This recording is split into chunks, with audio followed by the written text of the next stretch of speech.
Gang boss Xiao Yanchen was ambushed on his way back to the country with his beloved, losing his memory in the process. His mother pushed me into his arms, lying that I was the woman he cherished. For the next 10 years, anyone who dared question my identity would be tied up and thrown into a car crusher. When his enemies set me up, causing a car crash that crushed my lower body into pulp and sent me to the ICU, he suddenly regained his memory, cut off my life support immediately. No doctor is to treat me. Looking at my agonized, mangled body, he only uttered coldly, "This is the price for deceiving me." He said if I hadn't seized the chance to impersonate her, his beloved wouldn't have been dragged to northern Myanmar, gang-raped, and gutted to death. I begged him to spare my life, but in response, he threw the severed heads of the 3 children I bore for him into my arms. Overwhelmed by shock and grief, I drew my last breath on my sickbed. He led all his men, stormed the place where his white Moonlight had been imprisoned, and fought a bloody battle for 7 days and 7 nights. In the end, he gathered her organs preserved in a jar, pieced them together, and held a posthumous wedding ceremony. When I opened my eyes again, I was back at the moment he was first pulled ashore from the sea. This time, I quietly stepped back and kept my distance. Mrs. Xiao half pushed me towards Xiao Yanchen's bedside. "Yanchen, your beloved by Yue Guang Fan Yue, is here. Haven't you been longing for her?" Looking at the pale and fragile Xiao Yanchen on the bed, I felt not a shred of sympathy. My mind was completely filled with the horrific images of my 3 children's deaths. The moment he opened his eyes, a murderous intent radiated from him. Startled, I jerked my hand away from Mrs. Zhao's grasp. "Xiao Yanchen, your one true love is Qiao Kasong, not me." The moment I shouted Qiao Kasong's name, the deep furrow in his brow eased by a fraction. He gave a slight, deliberate nod towards the door. The door swung open, and a group of bodyguards filed in. Trailing behind them was Qiao Kasong, trembling with fear. Qiao Kasong had always been terrified of Xiao Yanchen. This plane crash was a scheme she orchestrated herself to escape from him. If Xiao Yanchen were to die a gruesome death, she would finally be free. If Xiao Yanchen were dead, she could have faked her own death to escape. In her past life, she had successfully escaped by faking her death just like that. All the experiences that followed were fabricated and spread by people she had sent. But this time, Xiao Yanchen had made all the preparations, and she failed to get away. When Xiao Yanchen's gaze fell upon Qiao Kasong, it instantly softened. He struggled to sit up, and someone immediately stepped forward to support him. "Kasong, come here." Qiao Kasong timidly shuffled to the bedside, not daring to look at him. He reached out and carefully touched the fine, silken wound on her face. "Does it hurt?" Qiao Kasong shook her head frantically, but tears betrayed her and began to fall. "I won't let anyone take your place ever again." Xiao Yanchen turned his head to look at his mother. "I won't let this cuckoo in the nest situation happen." My heart sank. That look in their eyes was all too familiar, brimming with loathing and murderous intent. "Auntie." I took a deep breath, forcing myself to calm down, and turned to Mrs. Xiao. "The contract is very clear. Once I turn 18, I have the right to decide whether I stay or go. I, Fan Yue, will never forget the debt I owe you for raising me. After I leave, I will work, I will earn money, and I will repay you every single penny." Mrs. Xiao was stunned, probably not expecting her usually docile and obedient girl to suddenly say such things. "Xiao Wei, what are you talking about? This is your home." "I want to leave," I repeated, my tone firm. "You want to run away?" A cold voice came from the bed. "Fan Yue, who do you think you are? Coming and going as you please. You won't leave until you've atoned for your sins. Lock her in the storage room. Without my permission, she gets not a drop of water nor a grain of rice." The 2 men in black immediately stepped forward and seized my arms. I was dragged roughly along. As I passed Qiao Kasong, she looked up at me with a frightened glance. At least I was being imprisoned, not killed outright. I couldn't give up. I had to find a way to escape. A week later, the door opened. "Drag him out." 2 bodyguards immediately stepped forward, hauled me up from the floor, and threw me into the center of the living room. I was sprawled on the floor, utterly drained, without even the strength to lift my head. "Starting today, Croissant is officially moving in. You will kneel and serve her tea. This is to make you understand exactly who the mistress of this house is." Xiao Yanchen's voice came from above me, laced with a chilling hint of amusement. I braced myself against the floor, struggling to get up onto my knees. I had to survive. I had to find a chance to escape. A direct confrontation here was out of the question, but I hadn't eaten in a week, and my body felt utterly weak and limp. The maid brought in the tea set, the steaming hot tea giving off wisps of vapor. My fingers had barely brushed the warm teacup before they began to tremble uncontrollably. Seeing me in such a wretched state, Xiao Kesung went pale with fright and instinctively shrank back. What's wrong? Xiao Yanchen leaned down and seized my wrist. Played the pampered young miss for 10 years. Have you forgotten how to serve others? The pain jolted my mind awake in an instant. If I want to escape, begging for mercy alone won't cut it. I need to get hurt badly, so badly they have no choice but to rush me to the hospital. Only then would I have a chance, stealing myself. I deliberately gave the teacup in my hand a sharp jerk. Most of the scalding tea splashed onto the floor, but a few drops still landed on Xiao Kesung's skirt. Xiao Yanchen's gaze turned vicious in an instant. A single, piercing look. A bodyguard beside him instantly understood the unspoken command. He grabbed the scalding hot clay teapot from the table and, without a moment's hesitation, poured its contents over my head. An excruciating, searing pain shot through my scalp as the boiling water streamed down through my hair and over my face. Wherever it touched, the skin burned as if on fire, turning an angry red in an instant. The whole world was spinning, yet the searing, piercing pain remained crystal clear. She soiled your dress. This is a fitting punishment. Xiao Yanchen held the terrified Xiao Kesung in his arms, his voice unnervingly gentle. There's nothing to be afraid of. The family doctor was summoned promptly. He crouched beside me, carefully tending to the wounds on my head and back, while Xiao Yanchen's attention was entirely on Xiao Kesung. I fished a crumpled note from my pocket and quickly pressed it into the doctor's palm. He gave me a nod, and a fraction of the tension finally left him. After my wound was treated, I was dumped back in my room. In my dazed state, Xiao Yanchen walked in. He sat by my bedside, his fingertips gently tracing the bandage wrapped around my wound. The touch was feather-light, so unlike his usual self. Fan Yue, if you just behave and stop entertaining those foolish ideas, I might still let you stay by my side. He used to stay by my bedside like this when I was ill, clumsily feeding me medicine, wiping the cold sweat from my forehead with those hands stained with blood. Back then, though he was domineering, there was a light in his eyes, a possessiveness over me, and an affection he couldn't hide. But now, I shook my head vigorously, trying to shake off these unrealistic fantasies. Was the pain from my past life not profound enough? Was the sight of my child's head not enough to sober me up? Just then, his phone rang abruptly from his pocket. Xiao Yanchen answered the phone, his expression instantly darkening. What did you say? They got away. Useless. You can't even keep watch on one person. He hung up the phone and turned to look at me. He grabbed me by the hair and dragged me right off the hospital bed. Was it you? Did you say something to her again? Is that why she's avoiding me? As he dragged me, my wound slammed against the floor, and the pain jolted me instantly awake. It wasn't me. I haven't even seen her. I ought to rip that lying mouth right off your face. He had completely lost his mind. He dragged me out into the courtyard, and several bodyguards immediately brought over high-pressure water cannons. The bandages were blasted away in an instant. The jet of water felt like 1,000 knives, slicing into my raw, bleeding wounds. I knelt on the freezing ground, soaked to the bone. A few hours later, Xiao Kesung was intercepted at the airport and brought back by his men.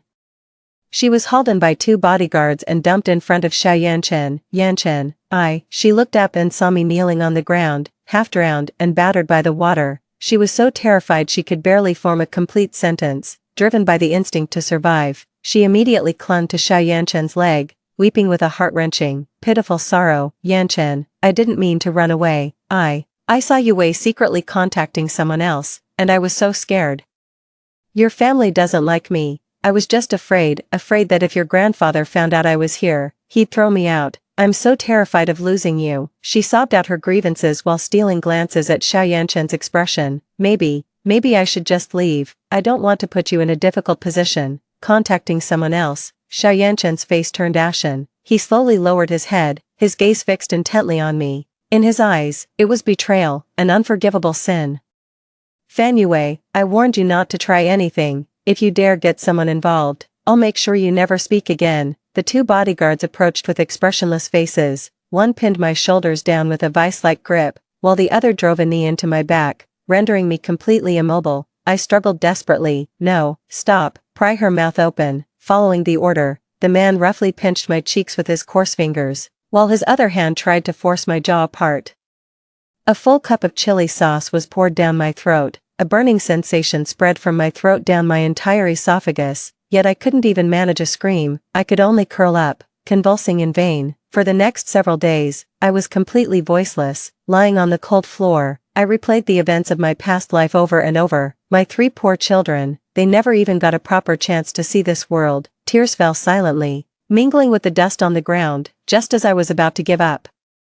The storage room door was suddenly kicked open. Help her up. It was Grandpa. When I was a child, I happened to save my grandfather on the roadside when he fell ill. Out of gratitude, he took me in and raised me in the Shaw family. In the entire Shaw family, only Grandfather truly cared for me. A surge of immense hope welled up inside me, and I struggled to sit up, when old Master Shaw saw me covered in wounds, looking utterly haggard and emaciated.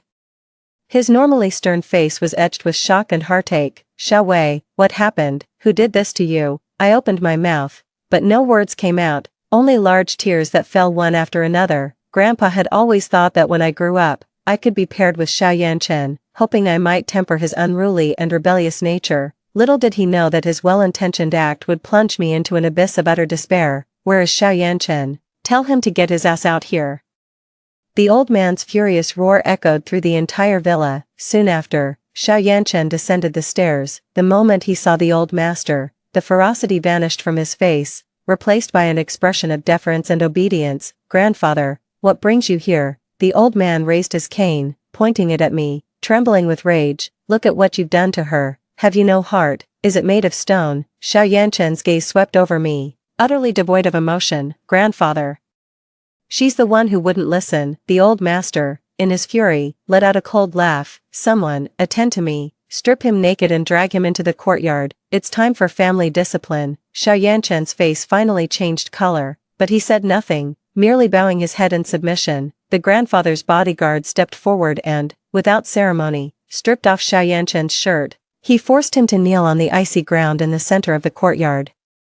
The butler at the old master's side personally fetched the water-soaked rattan cane. Crack, the cane whistled through the air, and landed with a vicious crack across Xiao Yanchen's broad back, instantly raising a livid red welt. Xiao Yanchen let out a muffled groan, yet his back remained ramrod straight. Crack, crack, the cane fell again and again, crisscrossing his smooth back with bloody welts. His flesh was soon torn open, bleeding profusely. He lay weakly on the ground, bowing his head toward his grandfather. You are right to discipline me, grandfather. I know I was wrong. I'll let her go, for I was taken by my grandfather's men and settled in his old house in the suburbs. Grandfather hired the best doctors to nurse me back to health, and the burns on my throat and body were slowly healing. He sat by my bedside, watching me sip the porridge spoonful by spoonful. His wrinkled face was filled with tender concern and self-reproach. Once you've recovered your health, Grandpa will send you abroad, far away from here. Don't ever come back. As for that boy Xiao Yanchen, I'll have someone keep an eye on him. He won't get another chance to hurt you.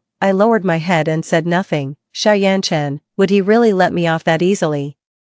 The memories of my past life clung to me like a persistent curse, leaving no room for the slightest carelessness. These past 2 weeks have been the most peaceful days since my rebirth. The day I left, the weather was perfect. I changed into a fresh set of clothes. Finally, it was time to go. The car glided smoothly towards the airport, but just as we entered the cross-sea bridge, everything changed in an instant. Several black SUVs in front and behind suddenly accelerated, boxing our car in tightly.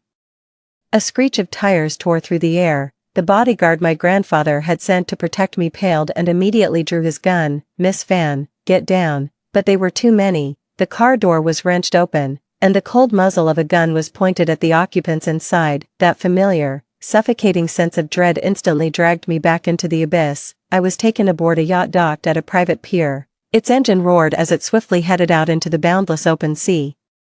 The briny sea wind was so strong I could barely keep my footing. Xiao Yanchen stood right in front of me. The wounds on his back probably hadn't healed yet. His face was as pale as paper, but those eyes were terrifyingly dark, churning with a madness and fury I couldn't comprehend. Trying to leave, Fan Yue, after clinging to me so desperately all this time. What kind of act are you putting on now? You think you can fool my grandfather, but you can't fool me.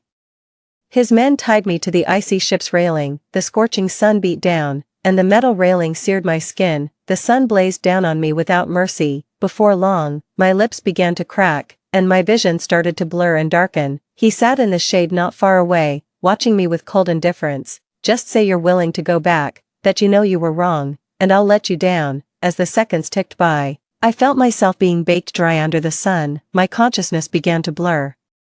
And I seemed to see again the horrific deaths of my 3 children, and my own lower body crushed into pulp. I don't know how much time had passed when I felt someone giving me water. Xiaoyanchen crouched before me, using a handkerchief to wipe the water from the corner of my mouth. If you still want to leave, then jump from here, swim back to shore, and I'll let you go. From this moment on, I will never look for you again. I looked up, gazing at his face so close to mine. What you said.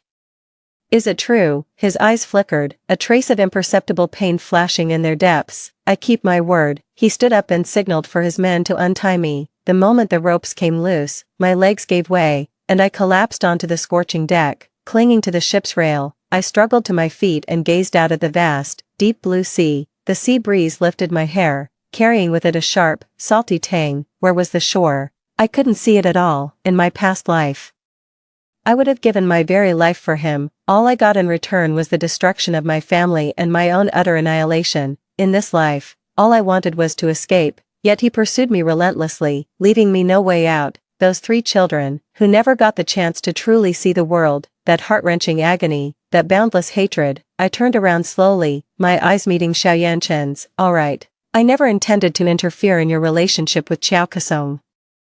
I wish you a lifetime of unity, inseparable in life and death. With that, under his gaze, stunned to the point of being transfixed, I vaulted over the ship's railing without a moment's hesitation and plunged into the bone-chilling sea. I didn't struggle, letting my body sink deeper and deeper. Perhaps it's for the best. I would never have to face him again, never have to live in that endless torment of pain and hatred. In my final moment of fading consciousness, I saw a figure rush frantically towards the ship's railing and leap over after me. 5. Seeing me jump into the sea without a moment's hesitation, Xiaoyanchen's face, which was always so unreadable, a wave of panic washed over me, so sudden I barely registered it. Without a second thought, I vaulted over the ship's railing and plunged into the water. In his memory, I would always be that shadow trailing behind him, docile, obedient, and endlessly forbearing. But now, the resolute finality in my eyes as I turned away cut him to the core. Quick, everyone in the water. She can't swim. The subordinates didn't dare hesitate and leapt into the sea one after another. The search and rescue operation at sea had already been going on for several hours. Nothing was found except for my one tattered, flimsy piece of clothing. Everyone knew perfectly well that a woman who couldn't swim stood almost no chance of surviving in such rough, deep waters. The old man received the news and was so enraged he had a heart attack on the spot, landing him in the hospital. By the time Xiaoyanchen rushed to the hospital, a stack of documents was hurled right into his face. Open your damn eyes and see. This is the woman you've been pining for. She orchestrated the plane crash. She wanted you dead. For a vicious woman like this, you drove an innocent person to her death. I ask you, what did Yue ever do to deserve this? She was kind, sensible. All these years in our home, she was always so careful, so afraid of being a burden to anyone. The old man couldn't go on, choking with rage as a fit of violent coughing seized him. Xiaoyanchen picked up the documents and began leafing through them. Page by page, there was evidence of Qiao Kasong's conspiratorial chat logs, records of fund transfers, and even audio recordings of bribing flight crew members. His face darkened with each passing second, the veins on the back of his hands bulging from the force of his grip, crumpling the papers in his grasp. The images he had deliberately buried deep within his memory began to resurface. I was always the one who stood silently by his side, at his most vulnerable and desperate moments, the woman who injected herself with the virus, just to secure the antidote for him, the woman who stormed the enemy's stronghold alone, to rescue him from captivity, the woman who loved him more than life itself. In the end, she was tortured to death by his own hand. It was he himself who, time and again, pushed her away, inflicted pain, and trampled her sincere heart underfoot. After regaining his memory, he only remembered the deception of the usurper, yet forgot everything about those 10 years. Who was it that walked with him through mountains of corpses and seas of blood? Who was it that shielded him from assassination attempt after assassination attempt? He even, personally killed their 3 children. Qiao Kasong. He ground the name out through clenched teeth, clutching the evidence. He stormed out of the hospital, determined to confront her and demand the truth, but he found the place deserted. The woman had vanished once more, without a trace. Xiaoyanchen stood in the empty room, Utterly consumed by anguish, he hurled the documents away with such force that he knocked over the blue and white porcelain vase in the entryway. A sharp, clear shatter, just like that elusive, intangible feeling, fell apart completely. He had killed his own child. He drove the woman he loved most to her death. A lifetime's worth of love and hate, regret and agony, consumed him utterly in that moment. He had lost. Utterly and completely defeated. 6. He rushed back to the shore, screaming my name over and over at the deep blue sea that had swallowed me. Fan Yue, you come back here. But the only reply he received was the endless roar of the waves. He returned, consumed by a towering hatred born of betrayal. He thought that by taking revenge on me, he could soothe the resentment in his heart, but then it suddenly dawned on him that all his vengeance towards me stemmed from his inability to accept the fact that he had fallen in love with a liar.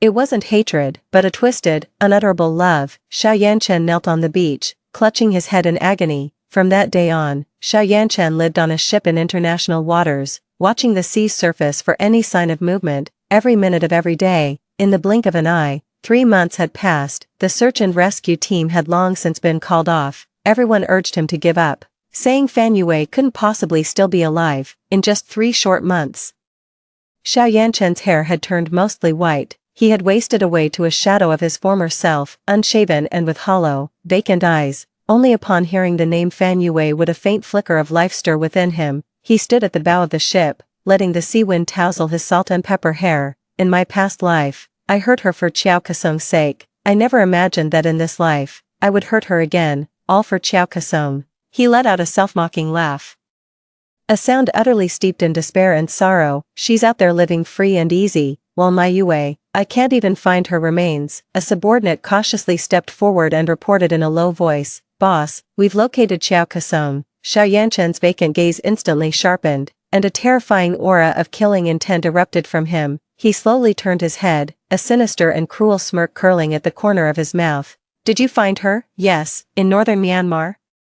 His subordinate didn't dare to look him in the eye. She's running a telecom scam over there." The helicopter's rotors churned up a massive downdraft, roaring as it descended over the chaotic and noisy industrial park. Xiao Yanchen descended the rope ladder, dressed in black and expressionless. He was followed by a group of heavily armed bodyguards, and the people in the park scattered in panic at the sight. Chiao Kasong was in her office, sitting with her legs crossed, basking in the flattery of his subordinates. He calculated how much money he had swindled this month. The office door was kicked open. When she saw the familiar yet strange figure in the doorway, the smile on her face instantly froze. Yan Chen. Terrified out of her wits, she scrambled desperately to escape through the back door, but 2 bodyguards entering from the rear kicked her, sending her sprawling to the floor. "Stay back. Don't come any closer." Chiao Kasong watched as Xiao Yanchen closed in step by step, letting out a scream of pure terror. The man before her was 100 times more terrifying than the deranged figure she remembered. Xiao Yanchen crouched down in front of her, his gaze fixed on the face that had once haunted his dreams, yet there was not a trace of warmth in his eyes, only an endless chill and utter revulsion. He had heard that Chiao Kasong was dragged to northern Myanmar, subjected to unspeakable horrors, and his heart ached for her. He vented all his pain and suffering onto Fan Yue, but he never could have imagined that it was all a lie. Every last bit of it was her deception. 7. Long time no see. His voice was hoarse, laced with a lifeless chill. "Yanchen, I was wrong. I was really wrong. Please, have mercy on me." Chiao Kasong clung to his leg, weeping uncontrollably, a mess of tears and sniffles. Xiao Yanchen acted as if he hadn't heard. His gaze swept across the shabby, filthy office before finally settling on an iron cage in the corner. Inside the cage were several young people, beaten black and blue, their eyes dull and vacant. "So this is what you used to deceive me." He raised his foot and brought it down on Chiao Kasong's fingers, pressing down with deliberate, increasing force. The sickening crack of shattering bone, mingled with the woman's piercing shriek, echoed through the room. Xiao Yanchen's face remained utterly expressionless. He raised his foot and brought it down again, crushing her other hand. He gripped the dagger in his hand and brought it down in one swift, decisive motion. Chiao Kasong's hands, once cherished by him as priceless treasures, now lay severed on the ground. The excruciating pain nearly made her black out. As blood gushed from the severed stump of her wrist, she collapsed to her knees, her forehead pressed hard against the cold, unyielding floor. "Where did you go wrong?" Xiao Kasong trembled all over in pain, shivering uncontrollably. I shouldn't have run away. What else? I shouldn't have hurt you. I shouldn't have deceived you for your money. The instinct to survive sent her mind into overdrive. She spilled everything, the words tumbling out in a frantic confession. I arranged the plane crash. I wanted to fake my own death. And before that time you were being hunted. Hiding in a warehouse with a raging fever. It wasn't me who found the medicine for you. It was Fan Yue. She nearly died trying to get you that medicine. And that time you were kidnapped. It wasn't me who arranged your rescue either. It was Fan Yue. She charged in there alone and got slashed multiple times. It was me. I was the one who quietly took all the credit. I only ever wanted your money, not your love. I couldn't stand the way you were. You're too brutal. I was afraid of you. I was truly terrified, but you just wouldn't let me go. What else was I supposed to do? She cried out, her face streaked with tears and snot. I'm leaving now. You just go on and live happily with Fan Yue. She loves you so much. I don't want a single cent of your money. Just let me go. Xiao Yanchen stood frozen in place, as if struck by lightning. So that's how it was. So all those beautiful, youthful years he had cherished. The heart-fluttering moments that had replayed in his mind countless times at the brink of life and death. The person who inspired them had never changed. From the very beginning to the very end, it had always been Fan Yue. It was always her. He staggered back a step, his eyes instantly reddening. Since you have committed these heinous acts, you shall now reap what you have sown. He issued the command with chilling finality. And his men immediately stepped forward, dragging the screaming Xiao Kasong away. The piercing cries soon faded, replaced by the terrifying sound of cutting. He watched with his own eyes as the woman was torn limb from limb, just as he had imagined her suffering in a past life. He walked on, numb, casually igniting the explosives behind him. With a deafening roar, the entire wicked compound was razed to the ground. From the flames, he rescued the imprisoned children amid the chaos. A little girl tugged at the hem of his coat. Thank you, mister. He froze. The voice was identical to Fan Yue's. He slowly looked down and saw a young, innocent face smiling up at him. He was a man of brutal temper, his hands stained with blood. Everyone feared him, avoided him, and despised him, all except for Fan Yue. Only that foolish woman had ever smiled at him and thanked him, back when he was at his lowest. 8. I'm alive. The briny seawater flooded my lungs, burning like fire. Just as I was certain I would drown in that icy darkness, a pair of strong hands pulled me back into the light. It was a dilapidated cargo ship, owned by a scruffy, middle-aged man. He looked rough, but his heart was in the right place. Seeing me covered in wounds and shaking my head to every question, he thought I'd hit my head and lost my memory. He kindly took me to a remote little town abroad. The town was peaceful, and life flowed as gently and smoothly as the stream at its entrance. I learned the local language from the boat owner's wife, helping out at their small restaurant, and my smiles grew more frequent with each passing day. After dealing with Xiao Kasong, Xiao Yanchen became even more sullen and withdrawn than before. Finding no outlet for his turmoil, he could only turn his fury inward, tearing at himself. He neglected all company affairs, and the Xiao family's business went into a steep decline. Grandfather Xiao was utterly disappointed in him and publicly declared he would seek a new heir, but he acted as if he hadn't heard a word. Every single day, from sunrise to sunset, he would stay on that same stretch of beach where I had jumped into the sea. A year later, I had made a full physical recovery. I became fluent in the local dialect and had even managed to save up a small sum of money, seeing how capable I was.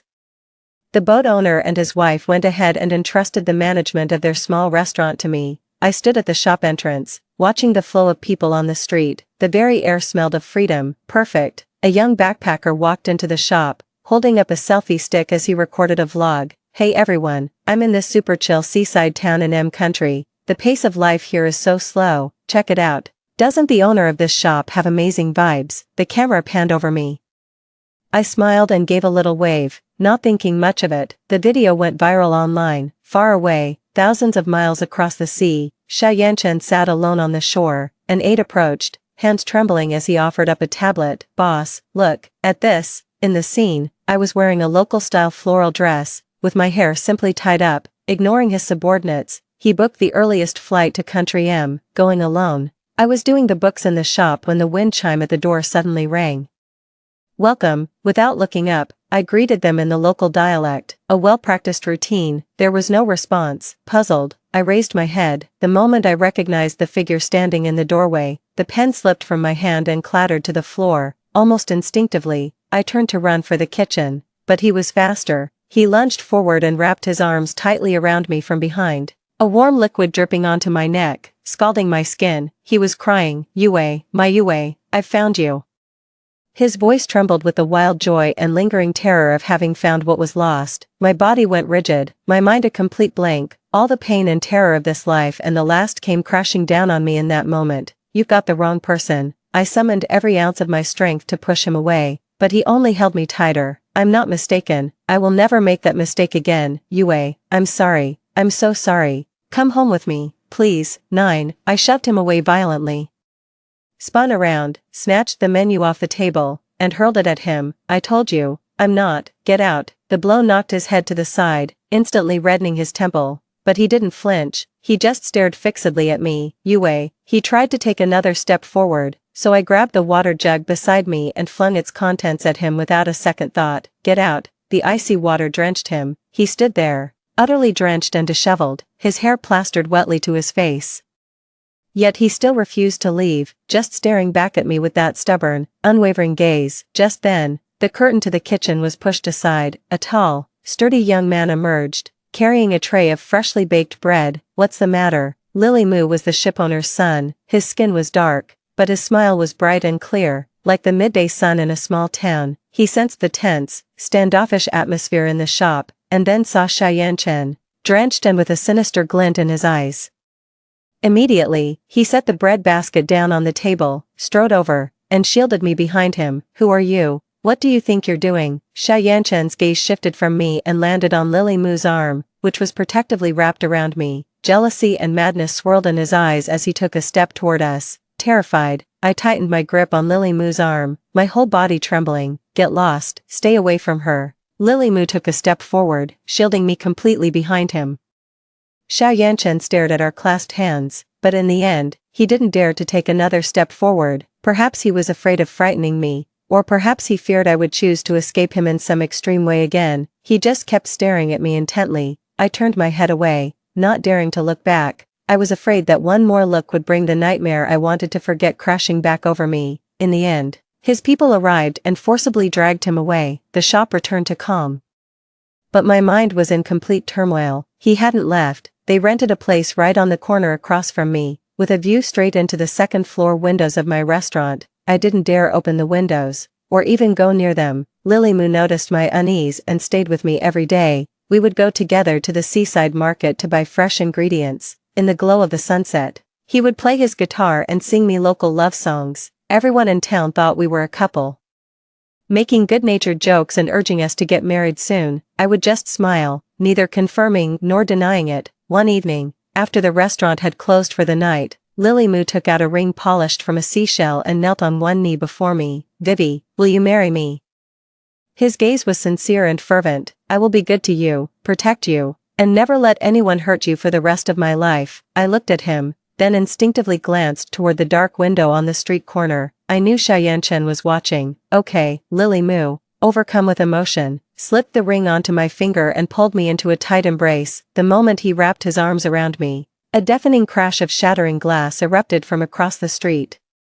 My one condition for getting married was to sell the restaurant and leave this city for good. The next day, before dawn had even broken, AMU drove his beat-up pickup truck, carrying me towards the border of the neighboring country. I took one last look at the place I had called home for over a year. Goodbye, and goodbye to you too, Xiaoyanchen. May we never meet again, in this life or any other. 10. When Xiaoyanchen returned to the little diner the next day, a closed sign was hanging on the door.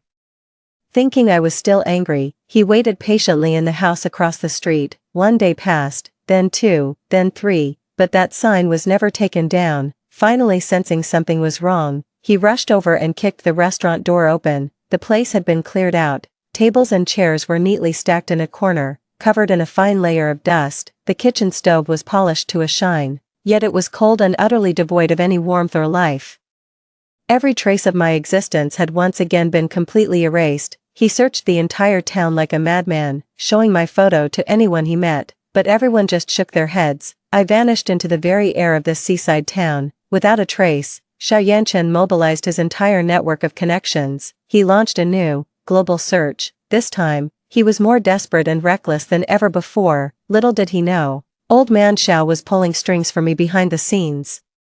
Every trace I might have left was swiftly erased by the people the old man sent. He could see the world outside, yet he could never break free. As time went on, he became a man truly and utterly alone, yet there wasn't a single soul he could speak his heart to. All that he once possessed, all that he once took for granted, had now become distant, unattainable luxuries. In the end, he dragged his utterly exhausted body forward. I returned to the Xiao family mansion, the place that had held me captive for countless days and nights. He made his way upstairs, but did not go to his own room. Instead, he pushed open the door to that dark, damp storage room. Everything here remained exactly as I had left it. His eyes immediately fell upon the character for hate, clawed into the wall with a fingernail. The strokes were crooked and shaky, yet carved with desperate force. Wei Wei, he murmured to himself. I will search the heavens and scour the underworld, but I will find you. His words carried a fanatical, desperate madness, yet deep in his eyes lay a desolation and fear he himself had not yet perceived. He knew he might never find her. I fled with such finality, like a piece of flesh brutally carved from the fabric of his life,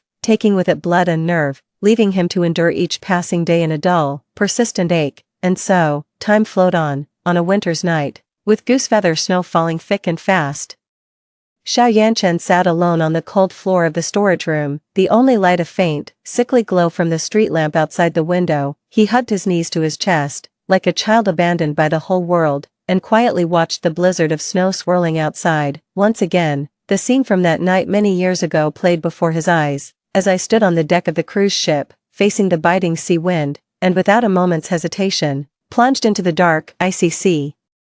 That resolute figure became a scar branded upon his heart, one that would never heal. He smiled, a single scalding tear escaping the corner of his eye, chilling rapidly in the frigid air. Xiao Yanchen had lived a life of immense power and wealth beyond measure, never wanting for anything he desired, yet in the end, he was the one who pushed away the only person who ever truly loved him. All that remains is endless regret and eternal solitude. The end. Story 2. I'm pregnant with the child of the devoted second male lead, but when I suffered a hemorrhage during difficult labor, he was by the female lead's side, showering her with attention. I was in excruciating pain, my body growing colder. At the moment my soul left my body, I muttered self-mockingly, if I could start over, I'd never waste my heart on a man again. When I opened my eyes again, I had actually been reborn back to the beginning of the story. At that time, the male and female leads were passionately entangled, clearly a pair of bickering lovers. The gentle second male lead, Su Yanhe, is the childhood friend of the female lead Lin Yuyu, silently watching over her all along. In the story, he embodies the classic, beautiful, strong, tragic archetype, raised in a single-parent household with a seriously ill mother, juggling studies while earning money to support the family and pay for her treatment. His life is marked by his mother's death, failing the college entrance exam, and failed business ventures. As the devoted second lead, he remains the female lead's eternal safe harbor and sturdiest support. After she marries the male lead, he leaves for a foreign country, fulfilling his destined to be alone ending. His entire character arc wrings endless tears from readers. I've always been a sucker for gentle and devoted character types, and after finishing the entire novel, I couldn't help but feel overwhelmingly heartbroken for him.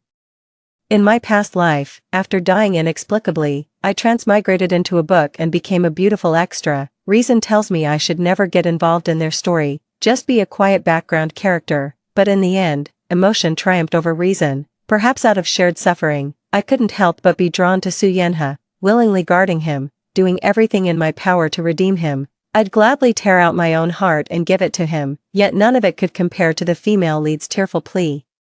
Brother Xiaohe, I miss you so much. So Su Yanhe abandoned me at the hospital while I was in labor, rushing off to comfort the female lead who had run away after a fight with the male lead. Overwhelmed by intense emotions, my water suddenly broke, and then, I died on the cold operating table. 2. I took the initiative to distance myself from the main group. Su Yanhe quickly sensed something was amiss. After all, it had always been me shamelessly clinging to him, forcing my way into their circle.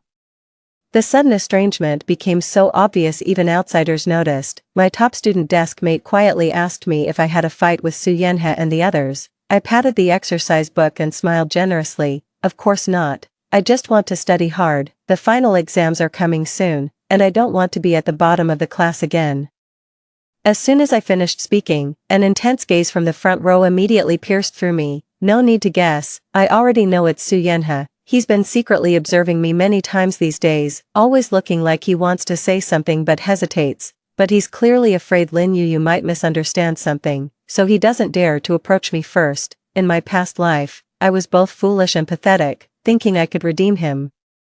Never expected to end up with such a ridiculous outcome. Nowadays, I can't even muster the will for revenge. Firstly, I don't want the slightest connection with the main characters anymore, and secondly, I genuinely lack both the ambition and courage to do evil. Right now, I just want to fully enjoy my wonderful life. After dying twice, I've come to cherish living even more. Life is hard one. Whether in the real world or the story's world, I've never truly lived freely even once. In my previous life before transmigrating into the novel, I was clearly my mother's precious darling too, but back then I had congenital leukemia, my father ran away, and my mother had to work extremely hard to raise me all by herself. But later, I was only 15 when I fell to my death. My mother must have been devastated. As I kept thinking about it, my nose tingled with sadness, and tears nearly fell. Suddenly, Lin Yuyu's sweet voice sounded behind me. Gugu. Why haven't you been playing with us lately? Did you have a fight with brother Xiaohe? I looked up and immediately met Su Yenhe's probing gaze not far away. The next second, I flipped him off silently, mouthing, "Dumbass." His smile froze as he stared at me in disbelief. 3. Seeing the female lead's innocent expression, I smiled faintly. Yes, I had a big fight with him, a really intense one. Oh, how could this happen? She looked surprised. Yet there was a hint of secret delight in her expression, as expected of someone so young, still unable to conceal their thoughts. Because, I put on a very sad and angry face, I found out he likes you, so I don't want to like him anymore. Upon hearing this, Lin Yuyu's face instantly turned pale as she nervously glanced around. After a long pause, she finally stammered out an explanation. Ah, Gugu. What nonsense are you talking about? I've always seen Xiaohe as an older brother. And he definitely sees me as a younger sister. We're just very good friends. Don't talk nonsense. As she spoke, her voice grew increasingly uncertain, clearly showing her guilty conscience. I found it somewhat amusing. Everyone could tell that Su Yenhe liked her. Could she really not notice anything at all? In the end, it's just using the guise of siblings to act as lovers. No rejection, no initiative, no commitment. As long as she doesn't pierce through this thin veil, she can freely enjoy Su Yenhe's affection toward her. Too lazy to watch her face turn green then red, I grabbed my vocabulary book and went out to memorize words, brushed past Su Yenhe who was walking towards me. He tried to grab me. I cursed. Get lost. The gentle smile on his face completely vanished, replaced by a puzzled look of mild anger. The male lead Qinyi came over to join the fun, wanting to mock Su Yenhe. Me. You get out too. What a dumbass who can't even keep his wife in check. I equally despise every single member of the main character group. Qinyi was startled and turned back toward Lin Yuyu with resentment. Tigress, did you eat explosives or something? I roughly shoved Su Yenhe, who was blocking the way, and quickly left the classroom. For several days in a row, everyone kept to themselves peacefully, but we became like strangers. After school that day, I went to the alley as usual to feed Fatty. Fatty is a stray orange tabby cat with high wariness towards humans. I plan to lure it home after gaining its trust through feeding. In my previous life, both Lin Yuyu and I wanted to adopt it. Fatty was about to come with me, but Su Yenhe interfered at the last moment. After his repeated persuasion, I handed Fatty over to Lin Yuyu, but because Qinyi didn't like cats, she casually gave the cat to Su Yenhe to raise. I took the opportunity to claim it back. This time, I'll definitely strike first. Just as I reached the alley entrance, I heard Lin Yuyu's delicate laughter. Wow, Xiaohe, this cat is so adorable. I really want to take it home. I quickly jogged over and stopped her hand from grabbing the cat. Don't touch it, Fatty will bite. She reluctantly withdrew her hand and asked unhappily, Ah, Goo, is this your cat? LOL, how quick you are to change your tune. Finally stopped calling me cuckoo. Sounds like a pigeon that's become a spirit. Yes, my cat. I replied expressionlessly, squatting down to put out cat food. Lin Yuyu bit her lip and said timidly, but it looks like a stray cat to me. Why don't I give it a home? No way, I refused outright. This is my cat, I'm taking it home. I refused to give up the cat, and Lin Yuyu was determined to have it. Su Yanhe gave her a helpless yet doting glance. He spoke to me very politely, classmate Gu, could you take this cat? I couldn't be bothered to argue with them. So I simply picked up Fatty and left. Strangely, Fatty didn't struggle this time and was unusually well behaved. Seeing that I was about to take the cat away, Lin Yuyu grew anxious. She pleaded persistently with a coquettish tone, Xiaohe, help me. Su Yanhe sighed with a smile, TSK, I really can't do anything about you. So he caught up and stopped me, launching his usual gentle persuasion. Looking at the boy with his warm smile before me, I was seething with hatred inside. It was precisely this gentle yet fragile expression that made me fall for him time and again in my past life, accompanied him through his mother's passing, stood by him after his college entrance exam failure, gave him my heart and soul. Clearly, it was him who confessed to me first, making me develop these improper fantasies about him, and it was also him who proposed to me, promising me a lifetime together. But why is he still entangled with Lin Yuyu, at this moment? The pain and sorrow from my past life surged into my heart all at once. The resentment could no longer be suppressed. With a loud smack, I uncontrollably raised my hand and slapped him hard across the face. You worthless man. Ah, Gu, how could you hit someone? Lin Yuyu screamed indignantly. Su Yanhe's head was knocked sideways by the blow, fingernails scratching his chin as beads of blood began to seep out. I withdrew my hand with lingering satisfaction. This slap is for your heartless betrayal. For your cold and faithless nature. Lin Yuyu was heartbroken and indignantly accused me of being malicious, saying I wanted to destroy what I couldn't have, then call the police. I retorted with a smile, also, what do you mean by destroy what you can't have? I don't understand. Why don't you explain the whole story to me, classmate Lin? Ha, as if she could explain it. If she explains, wouldn't that be directly tearing off the thin veil between them? How could she continue being siblings with Su Yanhe then? Sure enough, Lin Yuyu instantly lost her bravado, looking at me in panic, afraid I might say something I shouldn't. Tisk tsk, she's got a guilty conscience. But how could I possibly go remind Su Yanhe? This was the fate he deserved all along. Remembering Aunt Wang was still waiting for me in the car, I pulled out several hundred-yuan bills from my backpack. Because I didn't want to get close to these two people, the banknotes fluttered lightly to the ground. Classmate Su, this is for the medical expenses. Is it enough? If not, I can add more. Guyu, don't go too far. Lin Yuyu flared up in anger again. Having money doesn't make you special. Apologize to brother Xiaohe right now. I ignored her and instead sized up Su Yanhe. Even a clay figure has some temper. The gentler a person is, the more earth-shaking their anger becomes. Having spent so many years with him in my past life, I know him all too well. What he hates most is having his dignity trampled upon, and now, this is exactly what I'm doing. As expected, he got angry, his face darkening terrifyingly, though the fury in his eyes was practically blazing. He still smiled and comforted the heroine, saying it was fine, truly worthy of being the devoted second male lead. I rolled my eyes and walked away with Fatty in my arms without looking back. 5. I want to transfer schools. After all, as long as I remain within the main character's sphere of activity, I'll inevitably cross paths with them. One careless move and I'll get tangled up in their romantic entanglements. While watching drama and eating melons is quite amusing, it's not so fun when you're the one acting in the play. The character I transmigrated into is a wealthy, beautiful, and privileged background character, an orphan who inherited a massive fortune. With a non-blood-related uncle becoming my legal guardian, in my past life, I had little interaction with this uncle, only knowing he was enigmatic, appearing and disappearing like a phantom. The moment I turned 18, he immediately terminated the guardianship, handed over the entire inheritance, and vanished from my life. With this inheritance, Su Yanhe not only avoided business failure after graduating from university but also expanded his ventures, eventually taking the company public. In the business world, everyone respectfully addresses him as President Su. In contrast, Qinyi, the male lead who runs a game studio, appears somewhat overshadowed. Lin Yuyu envies my lavish life as a wealthy wife, yearning for the social glamour of high society, while Su Yanhe's immense wealth also benefits her and Qinyi. I know the Lin family has shown him kindness, and he wants to repay that debt. As long as he doesn't go too far, I'll turn a blind eye, but he crossed the line. A scumbag who crosses the line doesn't deserve forgiveness. In my past life, I had planned to divorce after giving birth, but I never expected to die from childbirth complications. Is this the price I pay for altering the plot? Lost in melancholy thoughts, my phone suddenly rang. Seeing the number, I felt puzzled. He actually took the initiative to call me. How strange. As soon as the call connected, my uncle's deep, magnetic voice came through. Did you get into a fight at school?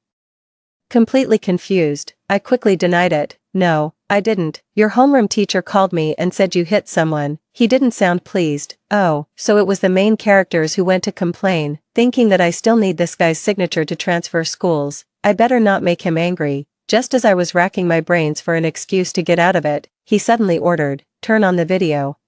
Turn on the video. I need to see if you're hurt. Before I could respond, he had already hung up the phone. The next second, a video call invitation immediately appeared on my phone. 6. I answered it without thinking. In an instant, a stunning beauty appeared on the screen, and I instinctively held my breath. Dressed in a sleek suit, tall and elegant, he held a wine glass, looking as if he were attending some cocktail party. His eyes sparkled with laughter, yet the smile didn't reach them. Sharpness concealing calculation. Uncle, I called softly.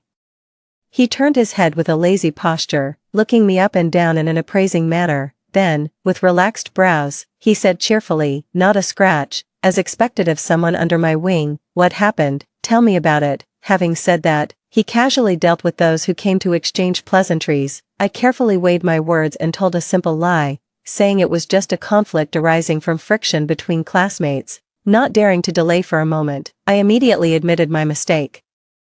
I'm very sorry, it was my fault. I shouldn't have hit someone. He shot me a sharp glance, lazily drawing out his tone. Did I say you were wrong? Just a slap. Yet your homeroom teacher got so worked up it was like the school exploded. If you ask me, you let that kid off too easy. Next time something like this happens, tell me. I'll have someone chop his hands off and feed them to the dogs. I was shocked. What? Seriously? He raised an eyebrow. What? You want to do it yourself? Well, it's not entirely impossible, he pondered briefly, actually considering the feasibility, but a young lady like you really shouldn't be involved in violence. I was utterly shocked and completely baffled. Good grief, old man, you're truly the epitome of double standards. Got anything else? If not, I'll hang up first. I need to deal with the old man. He raised his glass to me and downed the red wine in one gulp. Yes, I hurriedly cut in. Uncle, I want to transfer schools. He paused mid-motion and stared at me for a moment. Not chasing after your little boyfriend anymore. Given up on love. Hearing this, I felt a strange sensation in my heart. How does he even know about this? Has he been secretly watching me all along? Perhaps my suspicious gaze was too obvious, as his expression suddenly darkened and he began impatiently shooing me away. Transfer if you want, go find List. He'll handle everything. List is his personal assistant, also. Next month I'll return to the country. We'll talk about your academic performance then. You'd better explain clearly why your grades are so terrible. How did my grades end up so terrible? Even though I'm at the bottom of my class, at least I'm still in the top 100 of the grade. I was just about to argue with him, but he had already thrown his phone to List, leaving me with nothing but his cold back. In the frame, List smiled awkwardly yet politely. Me. A grumpy old man with a dog's temper. Serves you right for living to 30 in your past life without even holding a woman's hand. 7. With nothing better to do, I started organizing the storage room. Anything related to Su Yenha, I threw it all into the trash. Auntie Wang brought over a cup of fruit smoothie and urged me to take a break. Miss, let me clean this up. Be careful drinking, don't choke. I couldn't wait and took a big gulp of the smoothie, squinting my eyes in comfort. So wonderful, the long-lost taste of Mom's cooking. Every chemotherapy session for leukemia was excruciating, so Mom would make milkshakes to comfort me. She originally couldn't cook, but for my sake, she diligently practiced recipes and became an excellent cook. She was a top graduate from Shanghai University of Finance and Economics, and had many suitors after the divorce. Without me, she could have had a much brighter future. If I die, she would definitely be very sad, but what's the use of keeping a daughter like me who is willful and unfilial, just a burden? In the midst of silence, Aunt Wang suddenly spoke. Miss, I think that classmate Su has a wife-repelling face. He's not a good match. You'd better not fall for him. I couldn't help but laugh. Auntie Wang, you can even read faces. How impressive. She grew somewhat anxious. Miss, I'm not joking. This person looks cold-hearted and ungrateful. A fine young lady like you mustn't fall for someone like him. I nodded in agreement. Indeed, this person is no good, so rest assured, I definitely wouldn't like him. She visibly relaxed upon hearing this. A warm feeling blossomed in my heart, filling me with joy. How wonderful it feels to be cared for and remembered like this. Speaking of Andy Wong, she's a character I've only met in this lifetime, never encountered in my past life. Probably just an extra back then. 2 months ago when I collapsed on the roadside with fever, she was the one who found and took me to the hospital. She said she came to the city to look for her daughter. Her daughter had been missing for a long time, and she even had nightmares about her being deceived by a scumbag who took her money and virtue, only to die in childbirth, unfortunately.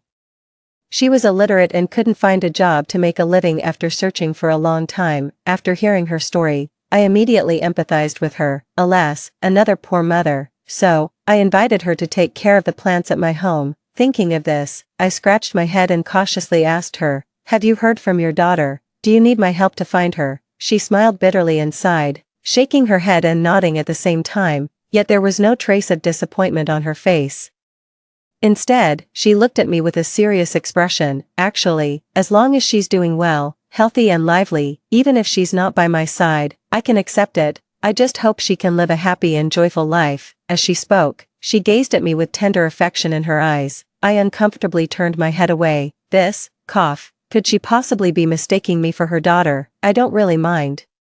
But that young lady would probably be heartbroken if she knew, having her motherly love inexplicably substituted away like this. But seeing Aunt Wong's face full of anticipation and joy, I thought about it and ultimately said nothing. Forget it, let her be. 8. List actually flew back overnight. Early the next morning, I saw his car at the school gate. He motioned for me to get in the car to talk. I opened the car door, never expecting to see my uncle inside. He was lounging lazily in the seat, head slightly bowed, appearing both noble and dangerous, exuding an aura that kept strangers at bay. I was debating whether to wake him up, because his morning temper is huge. Lister spoke up from the other side. "Boss, the young lady is here." "Oldly, you're really being incredibly thoughtful." Little uncle opened his eyes, his expression clearly displeased, and Lister wisely made himself scarce, giving me a "you're on your own" look. I wanted to slip away too, but the man behind me grabbed my backpack strap. He patted the seat beside him expressionlessly. "Get in." I steeled myself and reluctantly sat down. "Have you eaten?" he condescended to ask. "I have, but I haven't eaten yet," I choked, then tentatively asked, "Shall I take you to a restaurant?" He snorted coldly and ignored me.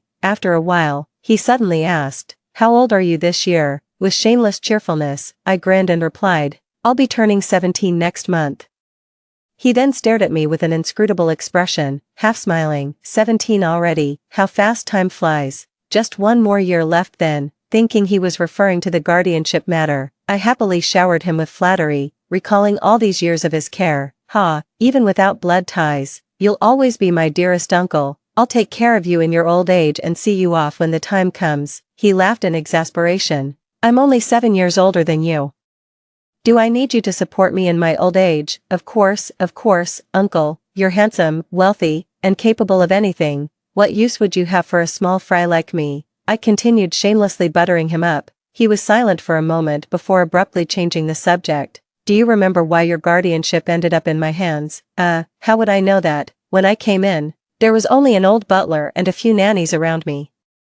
You had long since packed up and gone abroad for further studies, and in my previous life, no one ever mentioned this matter." Seeing that I wasn't speaking, he simply answered his own question. "Looks like you don't remember. Fine, we'll talk about it when you go to college." He made up his mind and refused to say more. It just piqued my curiosity. Could there be some hidden plot here that I don't know about? Just as I was about to speak, he suddenly leaned in close, his cool-toned cologne mingling with the scent of red wine, instantly enveloping me in an inescapable embrace. I suddenly felt my mouth go dry and couldn't help licking my lips. "It's getting late, you should head into school. I've been driving all night and need to rest my eyes for a bit." He stretched out his long arm, and thinking he was opening the car door for me, I quickly shifted aside. I never expected he would just take away the CD calcium milk from the side pocket of my backpack, then heartlessly kicked me off the car. I hate adults with no sense of boundaries. 9. Liz took the confession letter I copied from everywhere and went to the academic affairs office. Want me to apologize to Su Yenha in person? LMAO, no way in hell. I was aimlessly wandering around the playground. After just a few laps, I saw the main group walking this way. Guyu, you stop right there, Lin Yuyu shouted from afar. As soon as the words fell, she and Qingyi flanked me from both sides. I frowned impatiently, thinking how damn unlucky this was. They just won't leave me alone. Su Yenha walked over, his gaze darkly fixed on me. I heard you're transferring schools. Though he smiled gently, his eyes were ice cold. None of your business, I immediately retorted with sarcasm. What gives you the right to question me? Su Yenha hadn't said anything yet. Lin Yuyu was displeased. Xiaohe, why are you wasting words with her? Make her apologize now. How dare she freeze that card? Doesn't she know it's your mother's life-saving money? I think she did it on purpose. Card? What card? Oh, I remember now. I did give Su Yenha a card before. It was for his mother's medical treatment, but it definitely wasn't me who stopped it. Because after being reborn, I never even thought about this matter. I took a deep breath and said to Su Yenha with utmost seriousness, whether you believe it or not, I didn't do this. Lin Yuyu became somewhat agitated upon hearing this and declared righteously, this is your card. If you didn't do it, then who else could have? Qingyi tugged at her arm, signaling her to say less. She was clearly emotional, standing on moral high ground like a righteous crusader, venting her thoughts. Give them an inch, and they'll take a mile. I was left speechless. As more and more classmates gathered on the playground, I started feeling annoyed. Su Yenha, please move aside, I want to go back. Yet he remained motionless, staring at me with sharp eyes. I'm not here to ask about that card, I just want to ask you one thing. I just can't figure it out. Why did you suddenly start hating me so much? Or rather, he suddenly leaned in and whispered very softly in my ear, you actually hate me, don't you? His tone was utterly certain. In an instant, my heart leaped into my throat, nearly jumping out of my chest. His current aloof and detached demeanor, stripped of its usual gentle undertones, gradually overlapped with his cold and indifferent self from the previous life. Could he have been reborn as well? No, impossible. I mustn't panic prematurely. No, even as my heart churned with turmoil, I maintained a stoic expression and denied it. I don't hate you, I deliberately smirked maliciously and whispered, look down on you. That's all. I realized I misjudged you, so now I'm just waking up to the truth and correcting my mistake. 10, fine, Guyu, you're doing just great. Su Yenha glared at me with gritted teeth, his fists clenched tightly, veins bulging on his forehead. What do you take me for? A plaything you can summon and dismiss at will, or just some capricious charity from your young mistress playing at being worldly? You overestimate yourself too much. I interrupted bluntly.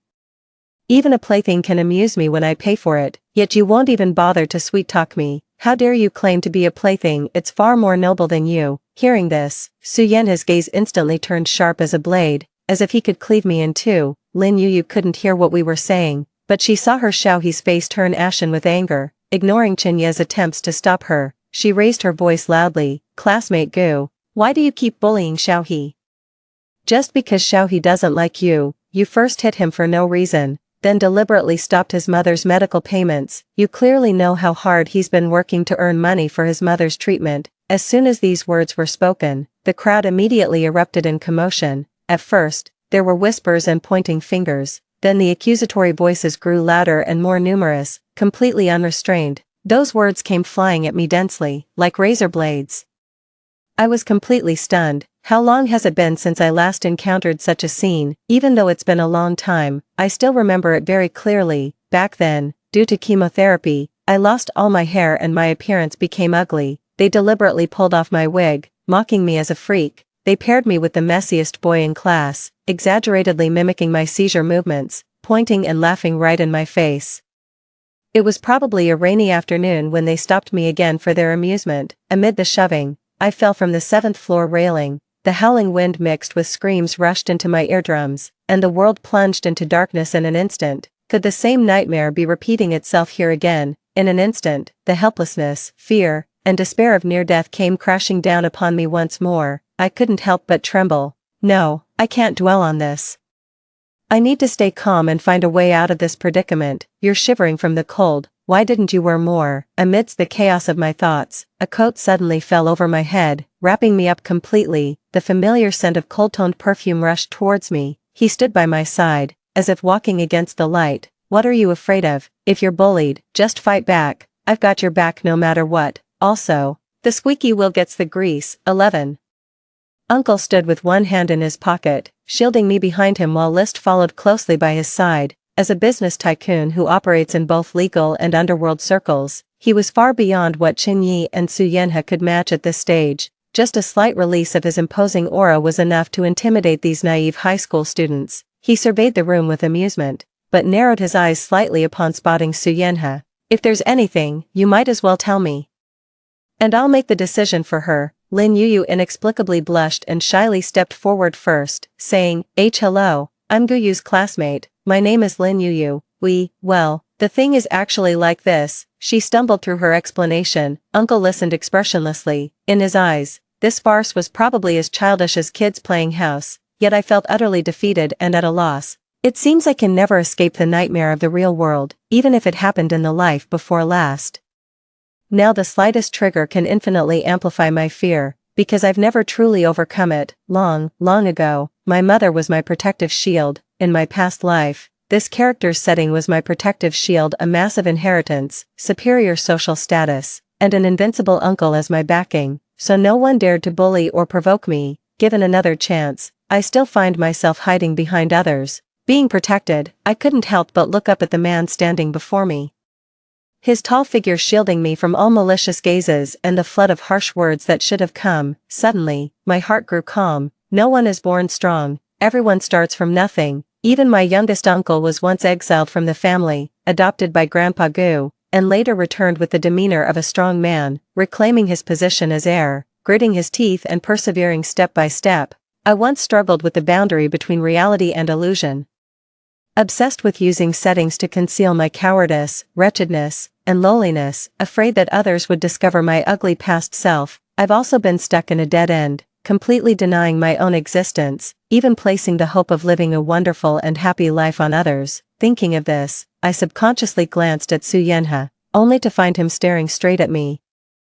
Our eyes met, yet I remained utterly calm, without a ripple of emotion in my heart, because I had suddenly seen the light. It was me in the past, the future will be mine too, the present is reality, I think, therefore I am. 12. I abruptly tore off my coat and strode forward before the crowd. Since it's a nightmare, I should be the one to break it apart piece by piece. For the first punch, let's start with this farce. Seeing this, my uncle silently took a step back, yielding the space to me. After receiving his approving and encouraging look, I cleared my throat and raised my voice. Hitting someone was indeed my fault. I was probably too scared at the time, worried that the kitten might be taken away, and impulsively got into a conflict with Sue and the others. I've already made a deep self-criticism to the teacher and can also apologize to Sue. As long as I don't say sorry, it doesn't count as an apology. I never stopped paying for Sue's mother's medical expenses. It's true that I gave Sue that bank card, and it contained all my saved allowance, about 1,000,000 yuan, which I donated unconditionally for Sue's mother's treatment and won't take back. Just a small amount of money, don't worry about it. As for why the money couldn't be withdrawn, I'll investigate and give everyone an explanation. When the time comes, I'll post clarifying notes in every corner of the school. I don't have feelings for Sue, let alone harbor hatred from unrequited love. The donation was purely out of compassion. You and Lin Yuyu should stay tied together forever. Don't go ruining other people's lives. That's how things are. The innocent need no defense, and I have a clear conscience. As soon as I finished speaking, I felt a wave of relief. I could finally face the bloody scar deep in my heart and confront myself with courage, fearless and carefree. People were whispering among themselves when suddenly someone shouted. Some people do good deeds without expecting anything in return, while others contribute nothing but their mouths, just spouting moral judgments. Once someone took the lead, others naturally joined in. Exactly, without knowing the truth, you'd think they were truly heinous criminals. No matter how rich someone is, it's their family's money. They can donate if they want to, or not if they don't. How dare the recipients make demands? We're all classmates. How can you accuse someone without even understanding the situation? Our class discipline committee member also stepped forward. Lin, I think you should apologize to Gu. Do unto others as you would have them do unto you. We can't let good-hearted people feel unappreciated. Lin Yuyu looked left and right in disbelief, only to find everyone staring at her with reproachful eyes, overwhelmed with grievance. Her eyes reddened as she ran out of the crowd in tears.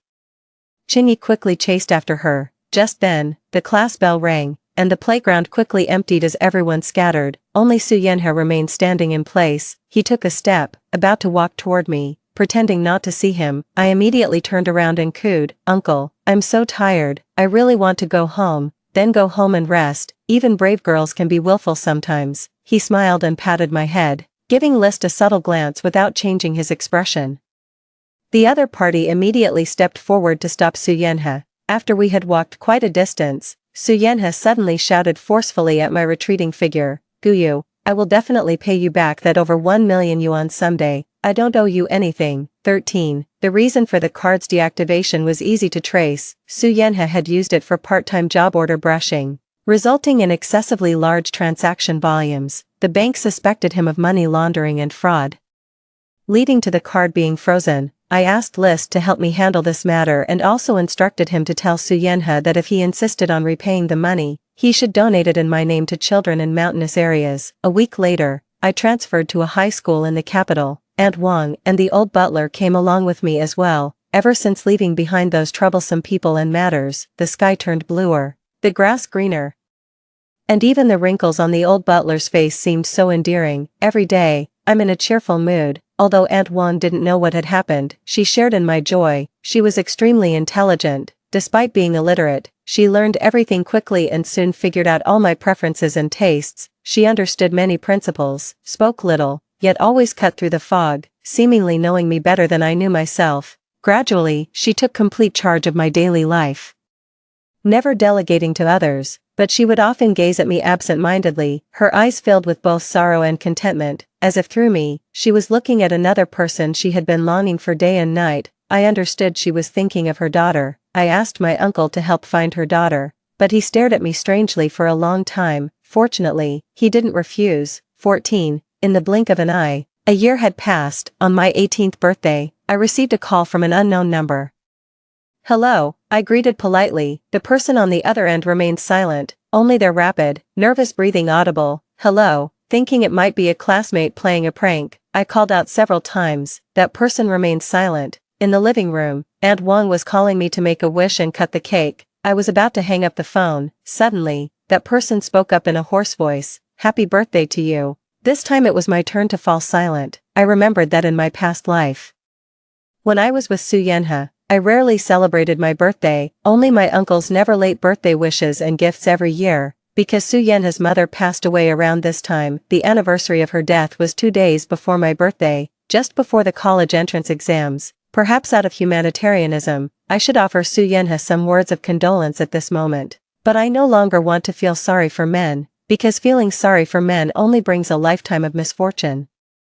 Probably realizing I was about to hang up, he suddenly grew agitated and urgently pressed, "Which school are you planning to apply to?" I was thinking. Unfortunately, before he could finish speaking, I hung up the call, and promptly blocked the number for good measure, all in one smooth motion. 15. Near the end of the birthday party, List came over and told me that my uncle had prepared a gift for me, placed on the rooftop for me to collect. The rooftop was a vast sky garden, where seasonal flowers were airlifted monthly with their soil and carefully planted. I went up to the rooftop, only to find it completely empty. I searched everywhere but couldn't find the gift. Instead, wearing high heels and a long dress left me exhausted and sweating profusely. I felt somewhat discouraged and decided to go downstairs to confront Lister for a clear explanation.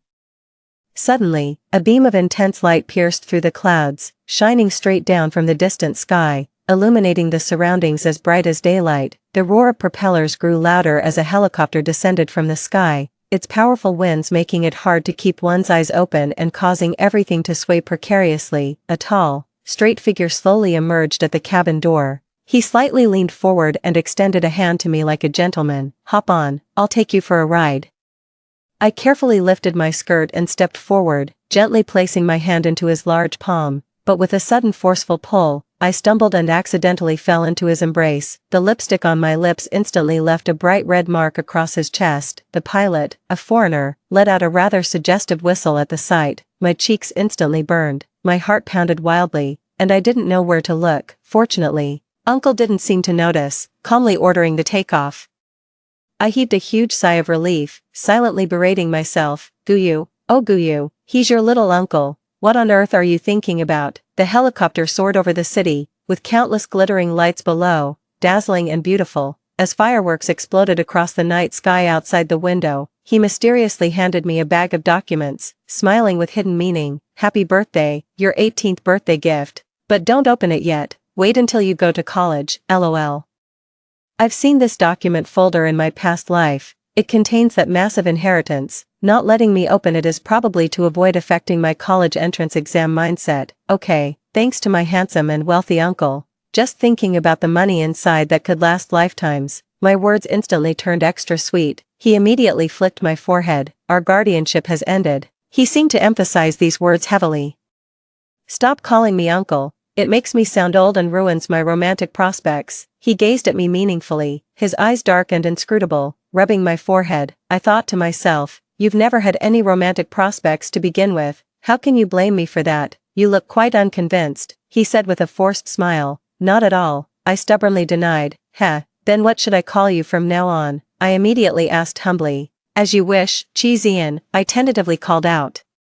He didn't respond. Brother Chi, he gave me a dirty look. Brother Zian, Brother Xiaoyan. I suddenly felt mischievous and started calling out random names one after another, getting more and more excited, but failed to notice his increasingly strange expression. Later, he told me that actually, that day, he would have preferred to hear me call out somewhere else. You pervert. 16. After the college entrance exams, I received the admission letter from Tsinghua University. During the 2-month summer vacation, I took Wang Ma and the old butler on a wild trip across the country. I've noticed that I seem to be relying more and more on Auntie Wang when playing. If she's not around, I feel a bit empty inside. Whenever there's something delicious or fun, I'm always the first to excitedly share it with her. I even worry that if one day she finds her own daughter, will she still cherish me as much as she does now? But stealing someone else's maternal love is shameful. I can only try to suppress these feelings deep in my heart, afraid to let Auntie Wang notice, but she seemed to sense my restlessness and quietly maintained an appropriate distance from me. Though somewhat saddened, there was nothing I could do about it. Chi Zian would occasionally fly over to accompany me on trips, but after 2 or 3 days, he'd be busy flying back again. More often, he would send List over to keep an eye on me in his stead, claiming it was to prevent me from straying from the right path. College life arrived very soon. Freshman year was quite busy, but Chi Zian had more free time. He specifically drove me home and to school on weekends, often taking me out to eat, drink, and have fun. I always feel like he's been holding something against me lately, because the way he looks at me grows increasingly inscrutable and unfathomable with each glance, like a venomous serpent lurking in the darkness, waiting for the perfect moment to devour its prey. Or perhaps I'm overthinking it. According to memories from my past life, the internet industry will usher in a new wave of development opportunities in 2 years. I plan to seize the initiative and get a share of the pie. The startup capital naturally came from that huge inheritance. So, on an ordinary morning, I opened that untouched file folder. 17. Unlike the previous life, besides the inheritance transfer agreement, there were 2 additional letters inside. One was an ancient-style marriage certificate, the other was a handwritten letter. I casually glanced at the marriage certificate, but my gaze was instantly riveted,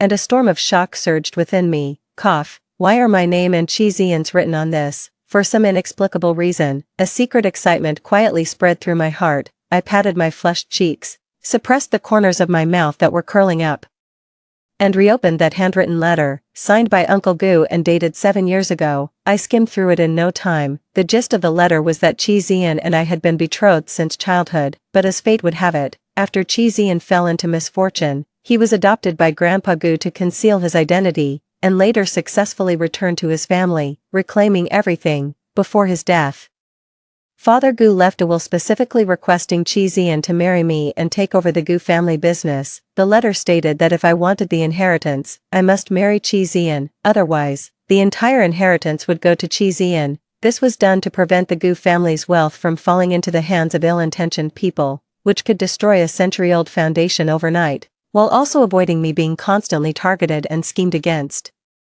So you're saying if I hadn't married Chi Zian, I would have lost both the person and the money? Damn it, what kind of bullshit plot is this? I refuse to accept this. I protest. I want to report the author for writing nonsense. Wait, that's not right. I suddenly realized, why did I just use the phrase lose both the person and the money? Hee. I accidentally revealed my thoughts. But why didn't Chi Zian ever mention this in my previous life, and he even returned all the inheritance to me? Could it be that he dislikes me, would rather lose money than keep the wife? 18. I was so melancholy that I ate 2 fewer bowls of rice at lunch, Aunt Wang clearly noticed, and after lunch, she knocked on my bedroom door. "Little fish, are you feeling down today?" she asked kindly, sitting by the bed. I collapsed weakly onto the bed, clinging to Fatty while throwing a tantrum in her arms, rolling around. "Auntie Wang, I'm so conflicted. What's troubling you?" "Little fish, why don't you tell me about it?" She smiled gently. "Well," I twisted my fingers nervously, stammering, "it's just that I think I've developed feelings for someone, but because of some bad things that happened before, I might not have the courage to like anyone anymore." She smiled knowingly. "Just because a little fish choked once while eating, should it never eat again?" I shook my head. "Of course not. How could one forsake good food?" Then she continued thoughtfully.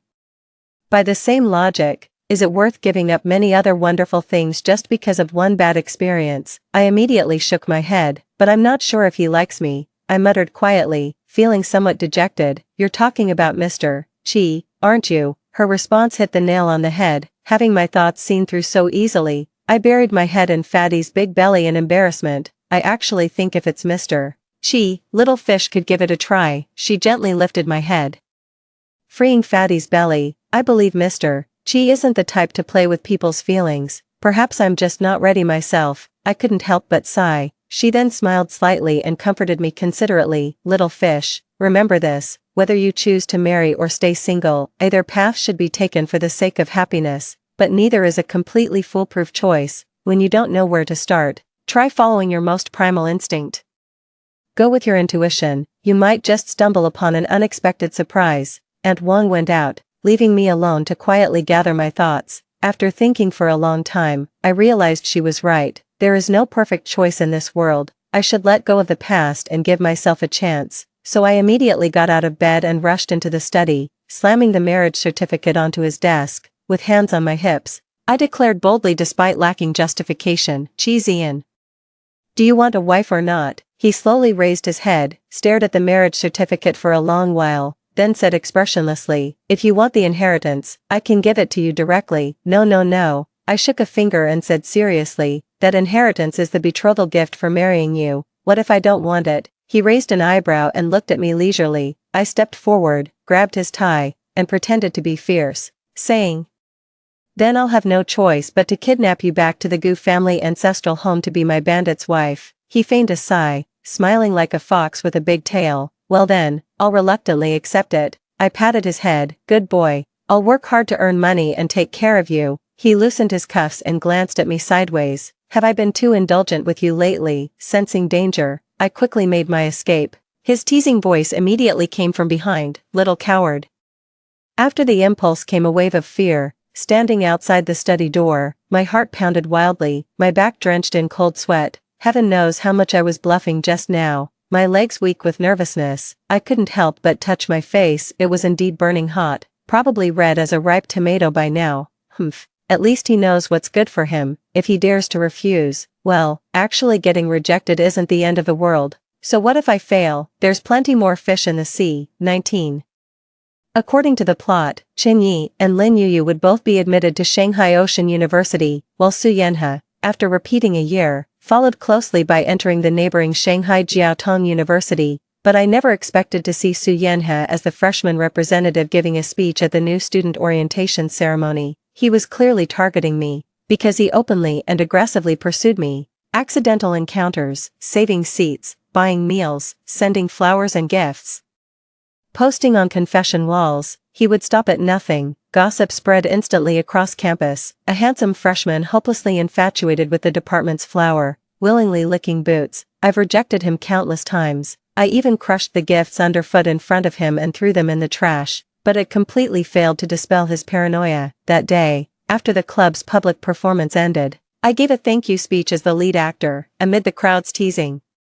A senior came up to present flowers. This senior had previously pursued me but was rejected, and recently showed strong signs of making a comeback. On stage, he suddenly knelt on one knee, pulled out a ring, and unexpectedly proposed to me in public. The hundreds of drowsy eyes in the audience instantly lit up. and even the students who were about to leave early stayed. Everyone was waiting for my reaction. Just as I was feeling a headache, I suddenly felt an inexplicable chill down my spine. A sharp gaze from the crowd was firmly locked on me. I instinctively turned my head, only to find Chi Xian had somehow arrived here. He leaned against a corner of the auditorium, staring straight at me with a half-smile. Before me knelt the senior student on one knee. Behind me was Chi Xian's snake-like gaze. Between the devil and the deep blue sea, I was caught in a dilemma, wishing I could vanish into thin air. After carefully considering my words, I was about to politely decline the senior. Suddenly and unexpectedly, another figure rushed onto the stage. It was Su Yanhe. "What the hell are you doing?" He threw a punch at the senior. The two immediately started grappling with each other. The onlookers quickly stepped in to break up the fight. I took advantage of the chaos to slip away quickly. I originally planned to sneak around Chi Xian through the back door, but unexpectedly, he blocked my path right then. He stepped closer to me. One step at a time, each step felt like it landed right on the tip of my heart, making it tremble. With a cold senior in front and a devoted junior behind, our little fish is quite the charmer, isn't she? Though the words were complimentary, his smile was eerily sinister. "Not bad." My eyes darted around uneasily. "What, you think it's not enough?" He raised his voice in dissatisfaction. Seeing him puff up like an angry chubby cat, I walked over amusedly to smooth his ruffled fur. "Don't be mad. I'll treat you to fish when we get home." I wrapped my arms around his waist and planted a light kiss on his chin. He narrowed his eyes in delight. The next second, he suddenly lifted me up and pinned me against the wall with a grin. "But I can't wait to get home." Terrified, I immediately tried to pry his hand away. "Let go. There are cameras here. Don't embarrass yourself and drag me into it." He swiftly pulled off the suit jacket draped over his arm and threw it over my head. "That should take care of it. You're just burying your head in the sand." Before I could finish speaking, his forceful yet tender kiss came down. Afterwards, he looked thoroughly satisfied. After finishing the small fish, "When do we eat the big one?" he asked humbly. I covered the cut on my lip and gave him a disdainful look. 20. I moved out of the dorm and went back home, leaving campus right after class to avoid running into any more bad romantic prospects. Petty squabbles are minor, but upsetting Chi Xian's massive jealousy is a serious matter. After Su Yanhe failed to intercept me several times, he gradually began to give up. After all, for him, scholarships and part-time jobs were more important. He got into a public fight with that senior student, and both of them received disciplinary actions from the school. I encountered him again 2 years after graduating from university, at a well-known law firm. His startup had failed, and he came to consult about bankruptcy liabilities. We crossed paths in the hallway, and I walked past him without a sideways glance, yet he reached out and stopped me. Only then did I see clearly. His appearance was utterly haggard and gaunt, a far cry from the spirited CEO Sue of his past life. "We were classmates once. Care for a drink?" he asked softly. I took a step back. "No need. Let's talk about it right here." His head drooped listlessly, yet he smiled tenderly, as if he had never suffered hardship or failure. "Do you know why I started this business? My personality is clearly not suited for being a merchant at all." I thought to myself, it's all for Lin Yuyu. You saw Chinyi running his studio with such vigor, couldn't stand being outdone, and jumped on the entrepreneurship bandwagon too. Without waiting for my reply, he continued talking to himself. I was thinking, if I became stronger than that man, strong enough to make everyone take notice, would you finally look at me differently? "Boy, you're overthinking this." I had no interest in hearing about his entrepreneurial journey, and certainly didn't want to know I'd been cast in the female lead's role against my will. I turned to leave. He suddenly lunged at me, gripping my wrist tightly with bloodshot eyes. "It was me who got close to you first." Startled, I raised my foot to kick him.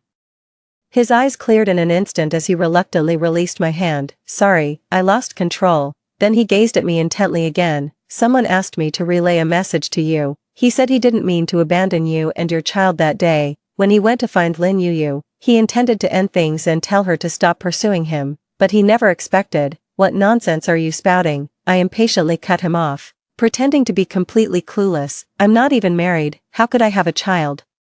Did Su Yanhe also get reborn? I don't know, but I no longer had the heart to investigate, because none of that had anything to do with me. He shouted at my retreating figure, "Be careful of your uncle. He's not a good person. He harbors ill intentions toward you." I turned a deaf ear. I just kept striding forward. Later on, from high school classmates, I gradually heard some things about the male and female leads. without the catalysis and assistance of Su Yenha, the devoted second male lead. Their romantic journey suddenly became full of obstacles. The two stumbled their way into the marriage hall. However, the issues from their dating days were never fundamentally resolved. After marriage, new conflicts erupted. Over time, the two ultimately ended up divorcing. As for Su Yenha, it's said that after attending the main couple's wedding, he went abroad and was never heard from again. 21. Not long after Qi Zian and I got engaged, Aunt Wang suddenly fell seriously ill. The illness was severe, and within days the doctors issued a critical condition notice. The illness came on quite strangely, but Aunt Wang didn't seem to care at all. I was so anxious I kept pacing around, dragging Qi Zian to consult various experts, but it was all in vain. That evening, Aunt Wang suddenly became energetic again and even had the strength to eat. She quietly watched the sunset outside the window. Little fish, the time has come. I must go now, and I may never return. I understood this was a final rally before the end, and with tear-blurred vision, I leaned over the bedside. No, your daughter hasn't been found yet. You must stay strong. We'll find a way to cure you. After all this time, I'd long since subconsciously come to see her as a second mother. No, she smiled gently, bathed in profound happiness. I actually found her long ago. I watched her grow up healthy, take the college entrance exams, graduate from university, get engaged. She found someone willing to care for her, and will live a happy life from now on. So she had already found her daughter long ago. She never told me, but she never left me either. For a moment, I didn't know whether to feel relieved or sad. She looked at me deeply, reluctant to part. As our eyes met, emotions surged uncontrollably, and I couldn't help but blurt out, "Mom." Unexpectedly, she responded with a smile. "Yes." Then she said nonchalantly, "At last. We've recognized each other as mother and daughter." These words struck like a bolt from the blue, leaving my mind blank and my heart racing wildly. A bizarre thought slowly surfaced in my mind. No wonder the taste of her cooking felt so familiar to me. No wonder she insisted I call her Auntie Wang instead of Mrs. Wang. No wonder she was illiterate. The writing systems were completely different. While I had systematically learned this world's knowledge and had long grown accustomed to those characters and symbols, if I could transmigrate into a book, others certainly could too. "Mom, yes, Mom, I'm here." I threw myself into her arms, sobbing uncontrollably, calling out to her over and over again. She patiently responded to me each time without complaint. "I'm sorry," I wailed bitterly. "I'm sorry I didn't recognize you sooner. I'm sorry it took me so long to call you Mom. I'm sorry I didn't take good care of you either. But why is it that the moment I finally meet my mother, she has to leave me forever?" "Sweetheart, don't cry. It's not like we'll never see each other again," she said softly as she wiped away my tears. "Take good care of yourself. Don't lose your temper. When Mom learns how to send dreams, I'll come visit you often." "What do you mean?" I sobbed uncontrollably. "Well, I was only able to come here thanks to my master's help.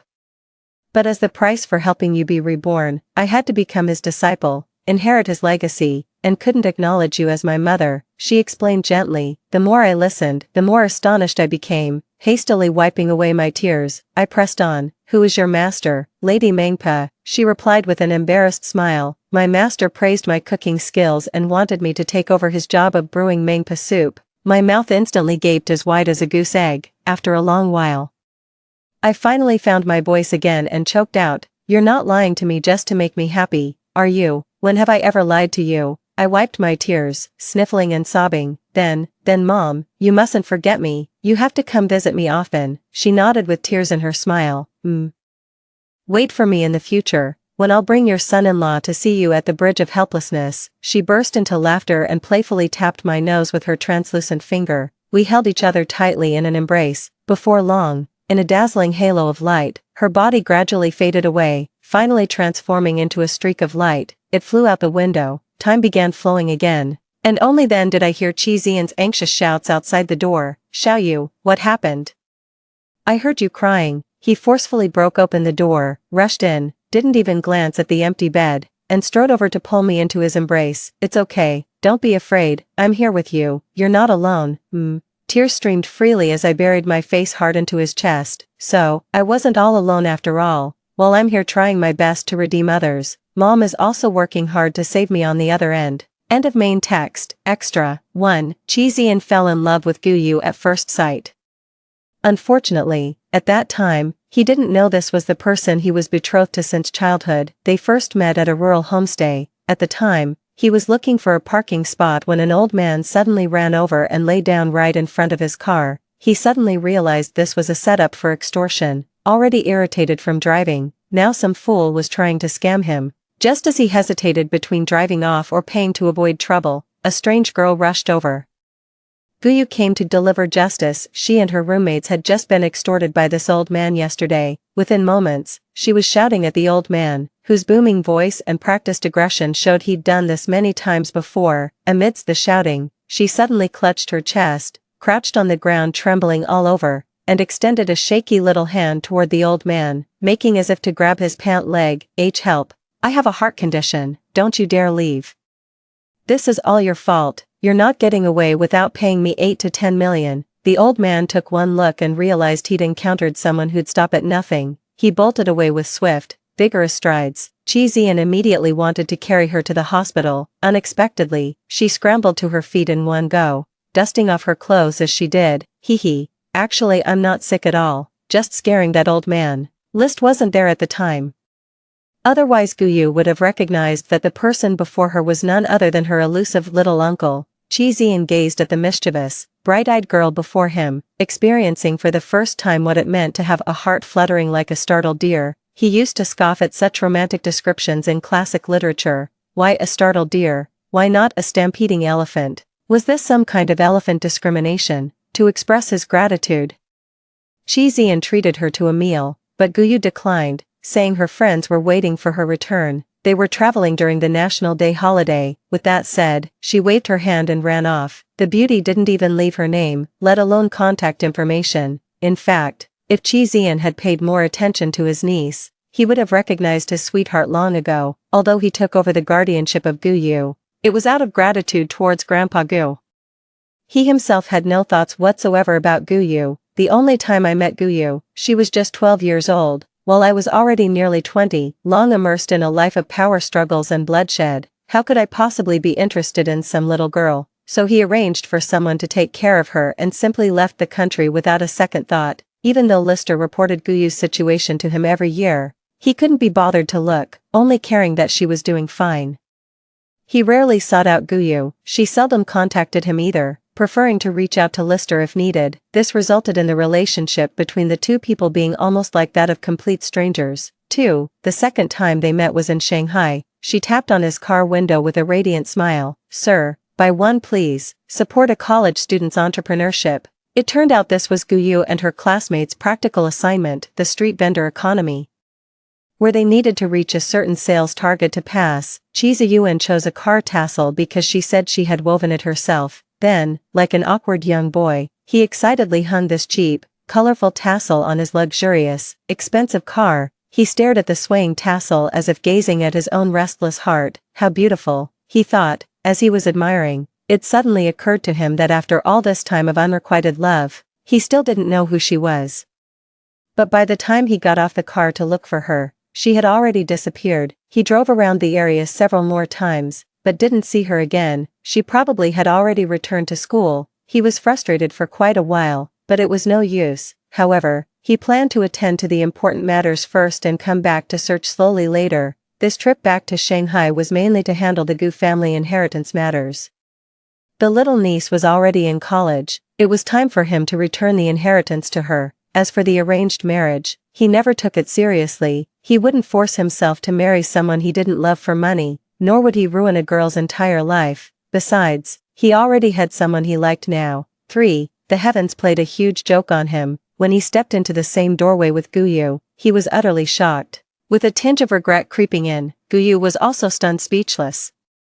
The situation became extremely awkward. It was the old butler who came to smooth things over. At the dinner table, she kept calling him uncle repeatedly, each address feeling like a needle in his ear. Just 7 years apart, was he really that old? At this moment, he felt immensely grateful for the existence of their betrothal agreement, but before he could figure out how to bring it up, Guyu arrived with Su Yenha. Ah, she already has someone she likes. It seems I was too late.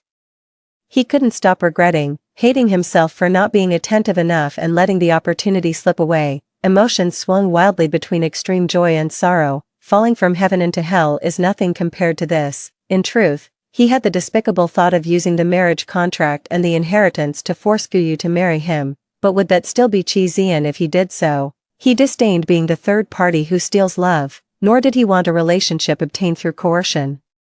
He's not that desperate for love, so he chose to let go, taking the marriage certificate and will, leaving only the inheritance agreement. After all, it was just a fleeting infatuation. With time, as he encountered new people and experiences, those feelings would surely fade, but he never expected that in the years to come, he would rarely meet someone who could make his heart flutter like that again. To prevent himself from developing inappropriate thoughts and committing irreversible actions, Chi-Zian deliberately avoided contacting Guyu after leaving Shanghai. He appeared even more indifferent than before, showing no concern for her. The only constant was the birthday gifts and blessings he sent annually in his capacity as an elder. He quietly kept track of Guyu's activities, as if trying to make up for all the missing love from those years. That morning, List entered the CEO's office with unease. 5 minutes later, a roar of anger came from inside. The enraged person smashed everything in the office to pieces with loud crashes. List stood silently guarding outside the door, forbidding anyone from peeking. Chi-Zian clutched the death certificate, collapsing to the ground in despair, his palms bleeding profusely from broken glass. Su Yanhe, how dare he do this? I personally handed her over to him, and this is how he treated her. She was only 25 years old, yet she died with her unborn child. He hated Su Yanhe for being fickle, and hated himself even more for not taking better care of her. During that period, the entire corporation was shrouded in gloom, with executives walking on eggshells, afraid to even breathe too loudly for fear of catching the boss's attention for any mistake. After handling Guyu's funeral, Chi-Zian began settling accounts. Su Yanhe was never cut out for business. Were it not for the Chi family backing him, he would have squandered the Gu family's inheritance long ago. It was all too easy for Chi-Zian to deal with him. On the day the Su family went bankrupt, Su Yanhe was brought before him like a stray dog by his subordinates. She's dead, and there's no need for you to live either. He fondly toyed with the tassel in his hand, his gaze icy. But death would be too merciful for you. I don't want you going down to find her just yet. For her and the child's 2 lives, I'll take one of your arms and one of your legs as tribute. Su Yanhe shouted at him furiously, give me Guyu's ashes back. You like her, don't you? A mere uncle like you actually fell in love with your own niece. Thankfully she died without knowing, otherwise she'd have been so disgusted she couldn't eat for 3 days. Ha ha ha ha. The loud laughter abruptly stopped. Su Yanhe was dragged away. Soon, agonizing screams echoed from the basement. 5. Chi-Zian never married in his lifetime. On his deathbed, he ordered his adopted son to bury his ashes together with Guyu's. After death, his soul wandered everywhere. More often than not, he would sit in front of Guyu's grave, rambling about his longing and regrets. One day, a rift suddenly appeared in the sky, as if someone had torn open a gash. A flash of white light emerged from within, sucking Chi-Zian inside. When he opened his eyes, he saw a long-haired man dressed in ancient attire. He wondered, had he arrived at the underworld? A long-haired man points at a mirror and speaks to a tall woman beside him. Your daughter is right here. Remember, you must not reveal your true identity to her. The woman nods solemnly. Chi-Zian glances curiously at the mirror, only to discover that the daughter they're discussing is none other than Guyu. The lady leaped into the mirror and transformed into a slightly aged woman. Before Chi-Zian could figure out what was happening, the long-haired man had already spotted him. How did this one escape? Must quickly stuff it back before the heavenly down notices. Chi-Zian immediately tried to flee, but the man effortlessly caught him and threw him into the mirror. Kid, get back here. When he opened his eyes again, Chi-Zian was reborn. The young and handsome List was holding a phone, waiting respectfully nearby, clearly anticipating his awakening from the nap. Boss. The young lady's homeroom teacher called to say she hit someone at school. Still in a dazed and confused state, he casually asked, hit who? Su Yanhe. He sobered up instantly, wished he could tear his heart out and give it to him. Given another chance, Chi-Zian decided he'd rather die than let the person slip away again. His investigation revealed that the current Guyu was infatuated with Su Yanhe, making it difficult to separate them easily. He had been too neglectful of her before, failing to fulfill his familial responsibilities, and she probably didn't even have much affection left for him. He was plotting how to quietly get rid of Su Yanhe when unexpectedly, Guyu brought up transferring schools first. The opportunity has come. Excited yet anxious, he flew back to the country overnight. To his surprise, he found that Guyu didn't reject him, but her feelings were limited to respect and admiration, so he decided to stay by her side and wait for her to grow up. He could afford to wait for a year. Once she entered university, he would openly pursue her with dignity. Returning to the Gu family home once more, Ji Zian encountered someone entirely unexpected. Aunt Wang. Isn't this exactly how that lady looked after jumping into the mirror and transforming? He had too many questions about reincarnation and Guyu's true identity. He quietly sought out Aunt Wang to get some clear answers. Auntie Wang just rolled her eyes at him.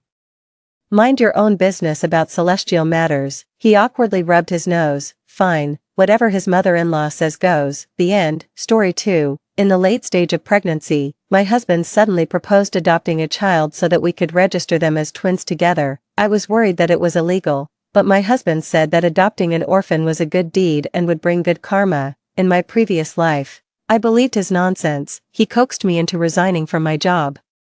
And I took great pains to take care of a pair of dragon and phoenix twins for 3 years. However, he then brought his childhood sweetheart into our home. Sister Guagua, thank you for taking my dragon and phoenix twins to kindergarten, said the childhood sweetheart, holding my husband's hand. As for your daughter, I accidentally let her die while taking care of her. I was shocked. Not only was the son my husband's illegitimate child, but the daughter wasn't mine either, having been reborn. My husband tried the same old trick again. Looking at his affectionate appearance, I smiled slightly and said, okay, honey, you're so kind. This time, it's my turn to put on a show. Wife, let's adopt a child. Jinan held my hand, and the tenderness in his eyes seemed to overflow. Anyway, you're about to give birth. It's just right to make them twins and register them together. We won't have a second child either. I don't want you to suffer. Looking into his affectionate eyes, I almost fell for it again. In my previous life, it was these eyes that made me believe everything he said. I thought he really loved children, was truly kind, and genuinely cared for me. It wasn't until Han Xiaoxi held his hand and came into our home that I realized it was all a fraud. My biological daughter was raised to death by them. And the twins that Han Xiaoxi had through in vitro fertilization suddenly became my dragon and phoenix twins. They took over my home, living in the house my mother left me, and were enjoying a happy life together, while I was left with nothing and eventually committed suicide in despair. Dense pain came from my heart. I suppressed my hatred and put on a gentle smile. Okay, honey, I nestled into his arms. You're so kind. He stiffened all over, probably not expecting me to agree so easily. You know I like children very much, whether it's 1 or 2, I can take care of them. I'd be even happier if we could have triplets, I said naively. Jinan was taken aback for a moment, then hugged me tightly. Guagua, you're so nice. Nice, of course I'm nice. If I didn't agree now, how could I see the show you and Han Xiaoxi will put on later, and how could I get back everything you owe me, with interest? Will the adoption procedures be very troublesome? Where will the child come from? I asked, pretending to be worried. Don't worry, I've taken care of everything. Jinan patted my back. A distant relative of mine is about to have a baby but can't afford to raise it. We're helping her, and it's also a good deed that will bring good karma. It's the same old story again. He said the same thing in my previous life. The so-called distant relative was Han Xiaoxi, his childhood sweetheart, and that child wasn't really adopted at all. It was a scheme they had planned long ago to replace the real one with a fake. Honey, you're so good to me. I looked up, and my eyes turned red at the right moment. You've gone to so much trouble for our family. Moved by my affection, Jinan lowered his head and kissed my forehead. Silly girl, we're husband and wife. It's only natural. Looking at his false performance, I felt a wave of nausea in my stomach. In the following days, Jinan became even more attentive. He took care of all the housework, stewed all kinds of tonics for me every day, and even massaged my swollen legs at night. My mother-in-law also changed her usual attitude. She stopped speaking coldly to me and even took the initiative to buy a lot of baby supplies for me. The more they got into their act, the colder my heart became. The better they treated me now, the more ruthless they would be when Han Xiaoxi came to our home with the child. Guagua. Nan told me that you two plan to adopt another child to make them twins. My mother-in-law squatted on the ground, picking vegetables, and said, that's a good idea. More children mean more blessings. Mom, it's mainly because Jinan is kind. I stroked my belly and smiled gently. Yes, our Nan has been kind-hearted since he was a child, my mother-in-law said proudly, then changed the subject. However, Guagua, Raising 2 children is a heavy burden. Your job, here it comes. In my previous life, it was my mother-in-law's words, combined with Jean Ann's coaxing and pestering, that made me resign from my job. I used to be a project manager in a foreign company with a good income. After resigning, I became a full-time housewife, losing my source of income and social status. In the end, they easily kicked me out of the house. Mom, I know what you mean, I interrupted her. I definitely have to keep my job, otherwise, how can we afford to raise 2 children? We can't just rely on Jean Ann alone, can we? He's also very tired. I paused and continued. I've already decided that I'll go back to work after my maternity leave. As for the children, we can hire a good nanny. My mother-in-law's face changed slightly, seemingly not expecting me to refuse. Jean Ann gave me a meaningful look, signaling me not to disobey my mother-in-law. I pretended not to see it. Hire a nanny. Outsiders can't be as reliable as family members taking care of the children. My mother-in-law frowned. Besides, hiring a nanny is so expensive. It's better if you, Mom, I interrupted her again, firmly. Money isn't a problem, Jean Ann, and I earn enough. I'll take care of the children's education and spend time with them myself, but I can't give up my career either. I've always admired you for working in the supermarket until you retired and even being rehired for 2 years. You must understand that I want to have my own career, right? I blocked her words directly and even flattered her. My mother-in-law opened her mouth but didn't say anything in the end. Jean Ann glanced at me and could only sigh. As the due date was getting closer, Jean Ann came home less and less often. He was a surgeon and always said that the hospital was busy and there were a lot of surgeries. I knew that he was going to accompany Hansiasi, calculating the time.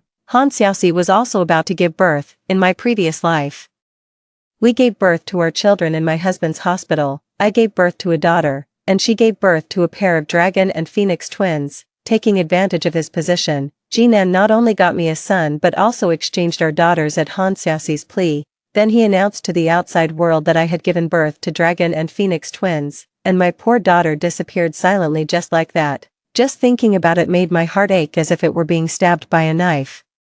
In this life, I will never let the tragedy happen again. Honey, you've been so busy recently, I asked casually. Is there a shortage of staff in the hospital? Yes, there have been a lot of patients recently, Jean Ann replied perfunctorily as he changed his shoes. By the way, is your distant relative about to give birth? Do you know if it's a boy or a girl? I continued to test him. Jean Ann paused in his movements, and his eyes flickered. It's almost time. They said it might be a boy. That's great. You like sons, don't you, honey? I smiled. We'll bring the baby back together then. Okay, Jean Ann mumbled, not daring to look me in the eyes. I sneered in my heart. Jean Ann, do you really think I'm still that naive girl from the previous life? One day, I was taking a nap when I was woken up by a rapid doorbell. I opened the door, and there stood a woman dressed in an alluring way. It was Hansiasi. She had a huge belly, as if she was about to give birth at any moment. Sister Guagua. She smiled innocently. Brother Nan said he has to work overtime tonight and can't come back. He asked me to come and check on you. After all, you're almost due, and he's worried about you being home alone. As she spoke, she tried to walk in. I blocked the door and didn't let her in. Don't bother, I'm fine, I said coldly. Your belly is so big, I'm afraid you'll give birth in my house. The smile on Hansiasi's face froze for a moment. Then she regained her composure. Sister Guagua, I'm only a little over 8 months pregnant. You're almost full term, right? Besides, Brother Nan and I grew up together since we were children. We're like real siblings. Don't be so polite to me. Real siblings. I thought the same in my previous life. It wasn't until they kicked me out of the house that I knew these real siblings had already slept together. Is that so? I raised my eyebrows. Since you're like real siblings, why have you never called me sister-in-law? Sister Guagua, do you have some misunderstanding about me? Hansiasi quickly adjusted her expression and giggled. Brother Nan is also at fault. He didn't explain it clearly to me. Sister-in-law, don't be angry. As she spoke, she tried to hold my hand. I avoided her touch in disgust. Just say what you have to say. If there's nothing else, please leave. I issued an order to send her away. Hansiasi was rebuffed and felt a bit embarrassed. She bit her lip, and her eyes turned red. Sister-in-law, I know you don't like me, but there's really nothing between me and Brother Nan. We just what? I interrupted her. Just childhood sweethearts, just having a deep sibling-like relationship, or just accidentally sleeping together and even having a child. My voice wasn't loud, but every word was like a dagger to her heart. Hansiasi's face turned pale instantly. as if she had been slapped hard. She probably never expected that I would know her secret. You're talking nonsense. Her voice trembled, and her eyes were filled with panic. Am I talking nonsense? I sneered. Do you want me to pull out the records of you and Jean-Anne checking into hotels, or should I take out all your prenatal checkup forms and compare them? I had these pieces of evidence. As soon as I was reborn, I had someone investigate their information. I had been preparing for this day for a long time. Hansiasi was completely panicked. She instinctively took a step back, wanting to run away. How could I let her leave like that? Hansiasi, I took a step forward and approached her. The child in your belly is Jean-Anne's, isn't it? You're talking nonsense. It's my boyfriend's, she shrieked in protest, but her voice lacked confidence. Your boyfriend, I laughed. That's just perfect. I have a paternity test application here. After you sign it, we'll go to the hospital for the test. I took out a document that I had prepared long ago from behind me. Hansiasi looked at the document as if she had seen a terrifying monster. Her face turned deathly pale. You're slandering me. She pointed at me, stuttering and unable to say much. What? Don't you dare sign it, I pressed on. Or are you afraid that you won't be able to explain the results to your boyfriend? Some neighbors had already been attracted by the commotion and were peeking over. Hansiasi was ashamed and scared, and tears welled up in her eyes instantly. Sister-in-law, I was wrong, please spare me. She started crying and begging. Brother Nan and I were just muddle-headed for a moment. I didn't mean to. Muddle-headed for a moment, I sneered. Hansiasi, ask yourself with a clear conscience. How long have you been with Jean-Anne? It started before I got pregnant, right?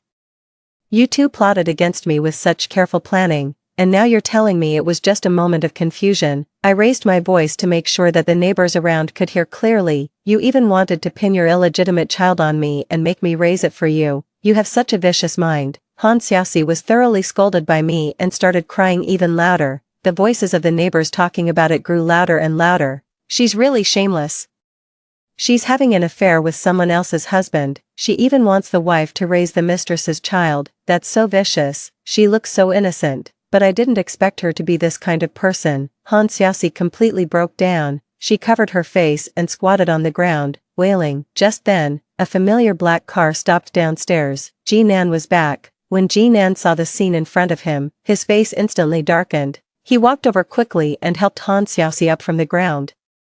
Guagua, what are you doing? Xiaoxi's belly is so big. What if something happens to her? He questioned me sternly. Every word he said was in defense of Hansiasi, completely ignoring the fact that I was also almost full term with a big belly. I felt cold all over. Jean-Anne, you should ask your dear sister what she's done. Xiaoxi was just worried about you and came to check on you. Do you have to treat her like this, worried about me? I laughed as if I had heard the most ridiculous thing. She's worried that I'll block the way for her to register her child, right? Jean-Anne's face changed. What are you talking nonsense about? Am I talking nonsense? I held up the document in my hand. Then do you dare to let Hansiasi sign this paternity test application to prove her innocence? Jean-Anne looked at the document, and his eyes flickered. Hansiasi hid behind Jean-Anne and didn't dare to look at me. Enough, Jean-Anne suddenly roared. Chengua, stop being unreasonable. Xiaoxi is still pregnant. I'll send her back first. As he spoke, he was about to pull Hansiasi away. Stop, I shouted sternly. Jean-Anne, we're getting a divorce. My words were like a bomb, making Jean-Anne stop in his tracks. He suddenly turned around and looked at me in disbelief. Chengua, are you crazy? I want a divorce. I said each word clearly. I think you're dirty. The neighbors around were in an uproar. Jean-Anne's face turned livid, and the veins on his forehead bulged. He probably never expected that I, who had always obeyed him, would propose a divorce. Chengua, you're also pregnant. The child in your belly is also of the Ji family. Don't regret it. He gritted his teeth. Regret? I laughed, and tears welled up in my eyes. The thing I regret the most is marrying you. You. Jean-Anne raised his hand as if he wanted to hit me. I straightened my back and met his gaze fearlessly. His hand paused in midair for a moment and finally dropped. Perhaps he was concerned about the neighbors around and the child in my belly. Fine, very well. Jean-Anne was so angry that he was shaking all over. Chengua, we'll see. Let's see if you're willing to let the child in your belly grow up as a fatherless bastard. He gave me a fierce glare, pulled the disheartened Hansiasi, and got into the car in a state. Looking at their fading figures, all the strength in my body seemed to be drained. I leaned against the doorframe to barely stand up. I knew that there was still a tough battle to fight next. After Jean-Anne and Hansiasi left, I immediately called my mother. My mother is a retired director of obstetrics and gynecology, with extensive connections and rich experience. In my previous life, I was so foolish that I didn't tell her anything, which led to such a tragic ending. This time around, I won't bear everything alone, Mom. Jinan cheated. The mistress is Hanxiasi, and she's almost due to give birth, I said bluntly. There was a moment of silence on the other end of the line. Guagua, don't be afraid, Mom's on your side, my mother said in a steady and firm voice. How are you feeling now? Is the baby in your belly okay? I'm fine, and the baby is doing well too. I took a deep breath. Mom, I'm planning to divorce him. Do it, such a man isn't worth it, my mother said firmly. The house was bought by me for you, it's prenuptial property. And Nan was so angry that he was shaking all over. Chingua, we'll see. Let's see if you're willing to let the child in your belly grow up as a fatherless bastard. He gave me a fierce glare, pulled the disheartened Hanxiasi, and got into the car in a state. Looking at their fading figures, all the strength in my body seemed to be drained. I leaned against the door frame to barely stand up. I knew that there was still a tough battle to fight next. After Jinan and Hanxiasi left, I immediately called my mother. My mother is a retired director of obstetrics and gynecology, with extensive connections and rich experience. In my previous life, I was so foolish that I didn't tell her anything, which led to such a tragic ending. This time around, I won't bear everything alone, Mom. Jinan cheated. The mistress is Hanxiasi, and she's almost due to give birth, I said bluntly. There was a moment of silence on the other end of the line. Guagua, don't be afraid, Mom's on your side, my mother said in a steady and firm voice. How are you feeling now? Is the baby in your belly okay? I'm fine, and the baby is doing well too. I took a deep breath. Mom, I'm planning to divorce him. Do it, such a man isn't worth it, my mother said firmly. The house was bought by me for you, it's prenuptial property, and he won't get a single cent of it. We'll raise the child ourselves. Okay. Hearing my mother's support, I felt much more at ease. You're about to give birth. Just focus on resting and taking care of the baby now. Don't worry about anything else, leave the rest to me. After hanging up the phone, I felt a lot more settled. With my mother as my backup, I had more confidence to face the challenges ahead. Sure enough, a few days later, my mother-in-law came to my door. She was no longer the kind-looking mother-in-law she used to be. Her face was filled with meanness and anger. Chingua, you've got some nerve. You actually dared to make this whole thing public. You've embarrassed the Ji family, she scolded, pointing her finger at me as soon as she entered. What you said doesn't make sense.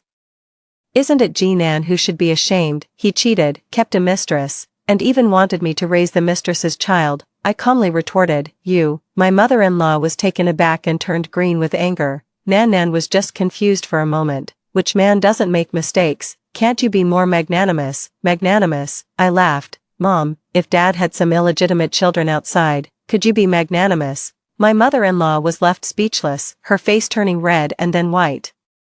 Besides, I continued, are you sure Jinan was just confused for a moment? Hanxiasi's belly is even bigger than mine. He's been confused for quite a long time. Stop spouting nonsense here. My mother-in-law became angry and frustrated. I'm telling you, Chingua, the Ji family won't agree to the divorce. Don't even think about it. Whether we get divorced or not isn't up to you or Jinan, I said calmly. I've already hired a lawyer, and the court will make the decision. How dare you? My mother-in-law shrieked. If you dare to get a divorce, I'll make sure you leave with nothing, and you won't get the child either. Mom, have you forgotten that the house is in my mother's name? As for the child, I stroked my belly, my eyes determined. He or she is mine, and no one can take the baby away from me. My mother-in-law trembled with anger, seeing that I wouldn't be swayed. Fine, Chingua, you just wait. She threatened and slammed the door as she left.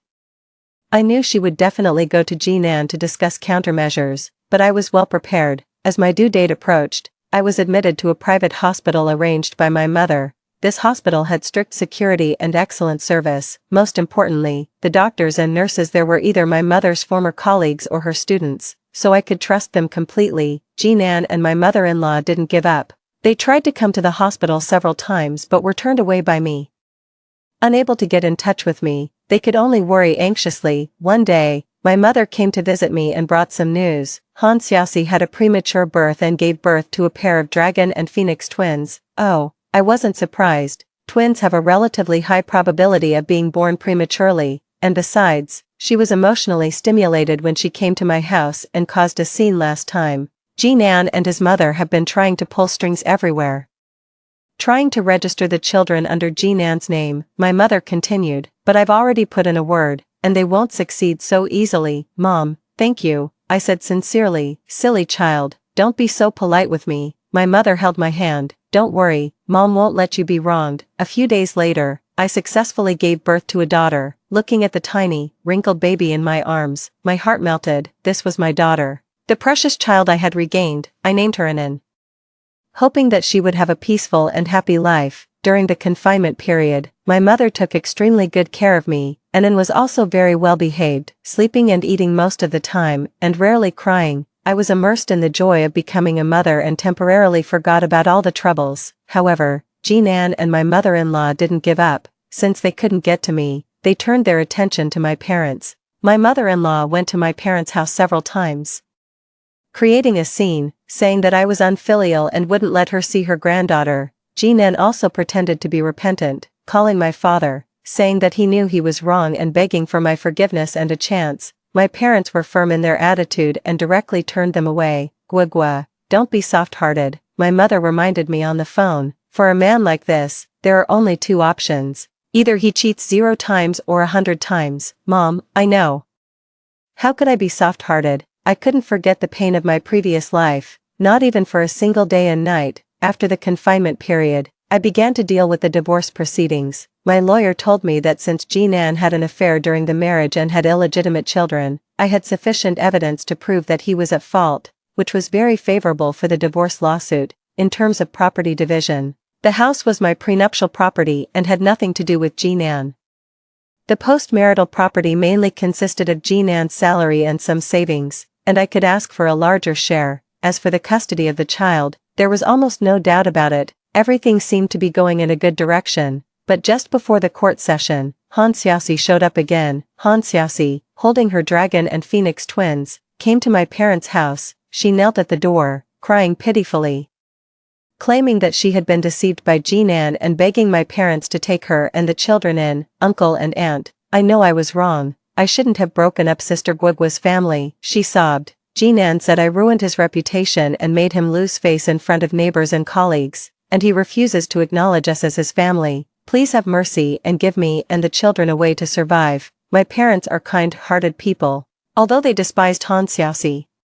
When they saw the 2 babies who needed care, they felt a bit of pity. Get up first, let's talk properly. My father frowned. I won't get up. Han Xiaoxi cried even louder. If you don't agree, I'll kneel here until I die. Her act of being unreasonable was just like my mother-in-law's. Neighbors came out to watch the commotion and pointed at Han Xiaoxi. My parents were annoyed by her and, concerned about the neighbors' opinions, temporarily let her in. As soon as I heard the news, I rushed back.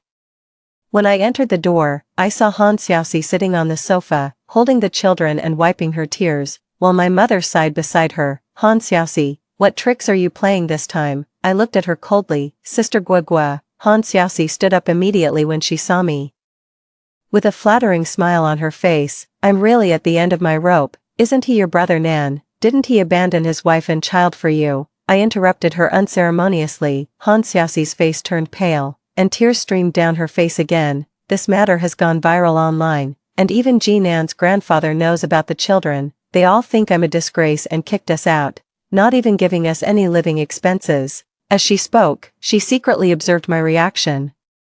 I sneered inwardly. A selfish man like Jinan would never truly give up everything for Han Xiaoxi. At first, he coaxed Han Xiaoxi because he knew she was carrying dragon and phoenix twins and wanted to use her to have a son. Now that the plan had failed, Han Xiaoxi had become a burden, and of course, he wanted to stay away from her. So, you came to my house to play the victim. I walked up to her. Do you think we'll pity you and take in your children, Sister Guogua?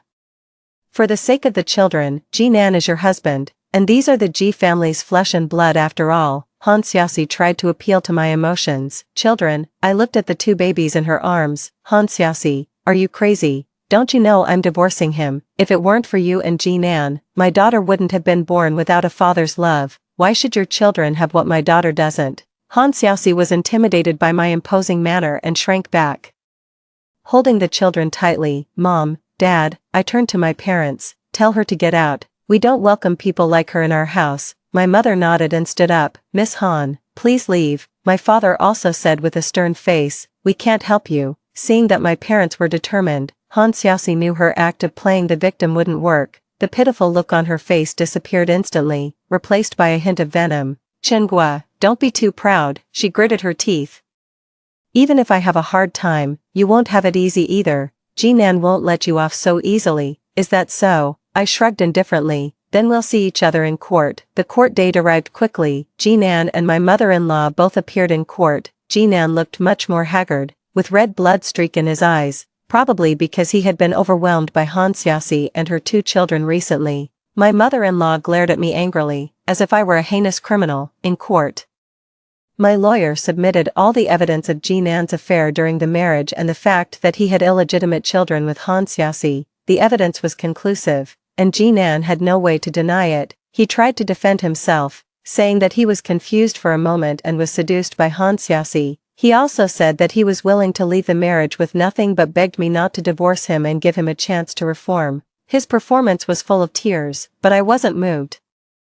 Your Honor, I don't agree, I said firmly. Jinan had an affair during the marriage and had children with a mistress, which has seriously hurt my feelings and destroyed my family. I firmly request a divorce. My mother-in-law, hearing my words in the gallery, stood up excitedly and pointed at me, shouting, Chenghua, you heartless woman, our Nan has admitted his mistake. What more do you want? Which man doesn't make mistakes? Why can't you tolerate a man who has made a mistake?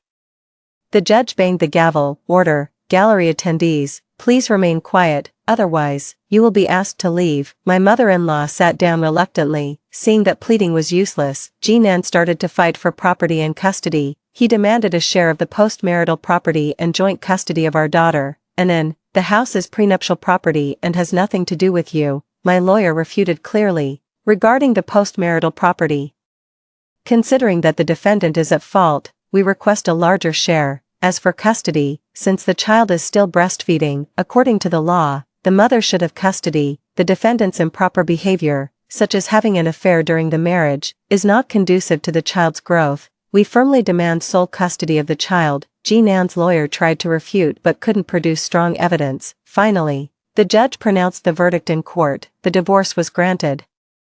The house was awarded to me. I got 70% of the postmarital property. I was granted custody of an inn, and Jinan was ordered to pay child support every month and was given the right to visit. Hearing the verdict, Jinan turned pale and slumped in his chair. My mother-in-law rushed towards me like a madwoman, trying to hit me. You bitch, Jinx, you've ruined the Ji family's reputation, you've destroyed our family. The bailiff stopped her in time. I looked at them coldly, feeling no emotion.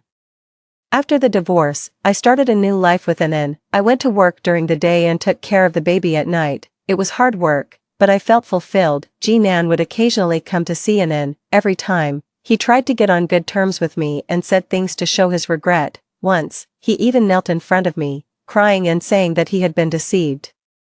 And the paternity test showed that the dragon and phoenix twins weren't his at all. Han Xiaoxi had gotten pregnant accidentally from a casual hookup. He said that Anan was his only daughter, and he would give her the best in the future. I ignored him completely. I felt disgusted even looking at a man like him. My mother-in-law was quiet for a while, probably because she was devastated by the court's decision. Before long, the peaceful days were disrupted. Han Xiaoxi showed up again, this time.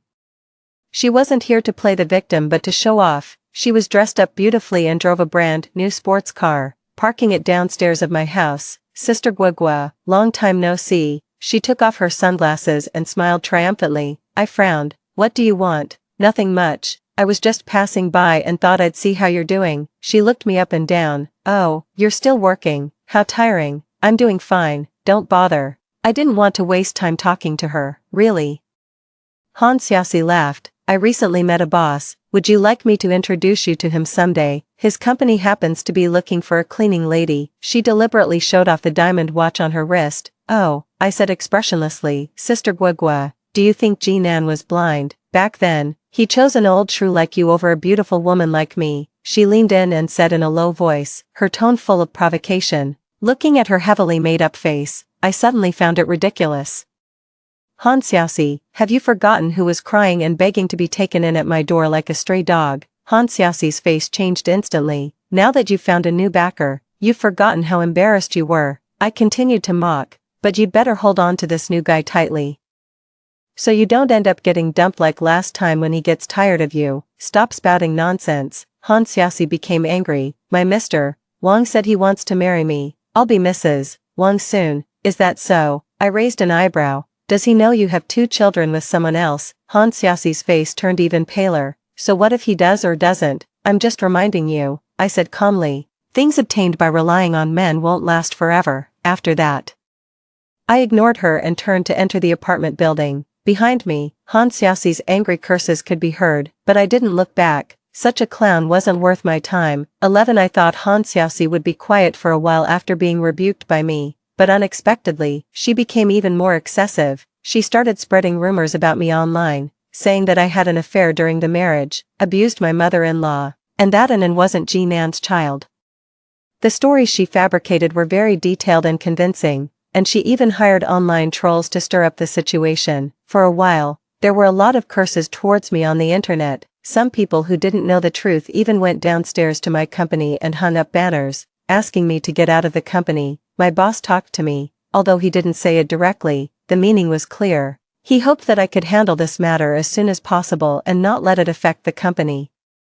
I wasn't flustered, since Han Xiaoxi was unkind. Don't blame me for being unrighteous. I directly asked someone to investigate the new boss that Han Xiaoxi had latched onto. That boss was surnamed Wang and was the CEO of a listed company. He was more than 30 years older than Han Xiaoxi, and his youngest son was even 10 years older than her. Han Xiaoxi was just one of his many mistresses. I directly sent the information about Han Xiaoxi to Mr. Wang's wife anonymously. Mr.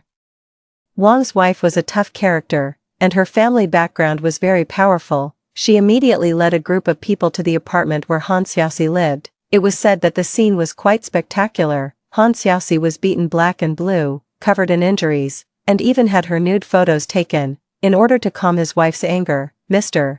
Wang not only cut off his relationship with Han Xiaoxi but also took back the car and the house he had bought for her. Overnight, Han Xiaoxi was sent back to her original state. Not only did she lose her backer, but also because she had spread rumors and slandered me online before, she was sued by me and had to compensate me a large sum of money for mental damages. Now, she was truly at the end of her rope. Her 2 children couldn't go to school because they didn't have household registration, so they had to be sent back to their hometown for her parents to take care of, and she herself, because of her bad reputation, couldn't find a job and could only muddle along in some seedy places. It could be said that she reaped what she sowed. After dealing with Han Xiaoxi, only Jinan and my mother-in-law were left. After the divorce, Jinan's life wasn't easy either. The incident of his affair and keeping a mistress became well known, and his reputation in the hospital plummeted. His colleagues ostracized him both openly and secretly, and the leaders no longer valued him. He used to be a rising star in the surgery department, but now he could only do some peripheral work. In addition to having to pay Anan's child support every month and dealing with Han Xiaoxi's occasional harassment, Jinan was under a lot of economic and mental pressure. He tried to remarry me several times, but I firmly refused him. Since the last scene my mother-in-law made in court, she had been much quieter, but her hatred for me hadn't lessened at all. She blamed all the misfortunes on me, believing that it was my appearance that ruined her son's future. One day, my mother suddenly called me, her tone anxious. "Guagua, come back quickly, your mother-in-law has come to our house with some people to cause trouble." He stiffened all over, probably not expecting me to agree so easily. This sentence, "he stiffened all over," probably not expecting me to agree so easily, seems out of place here and might be a mistake in the original text. I'll translate it as it is for now.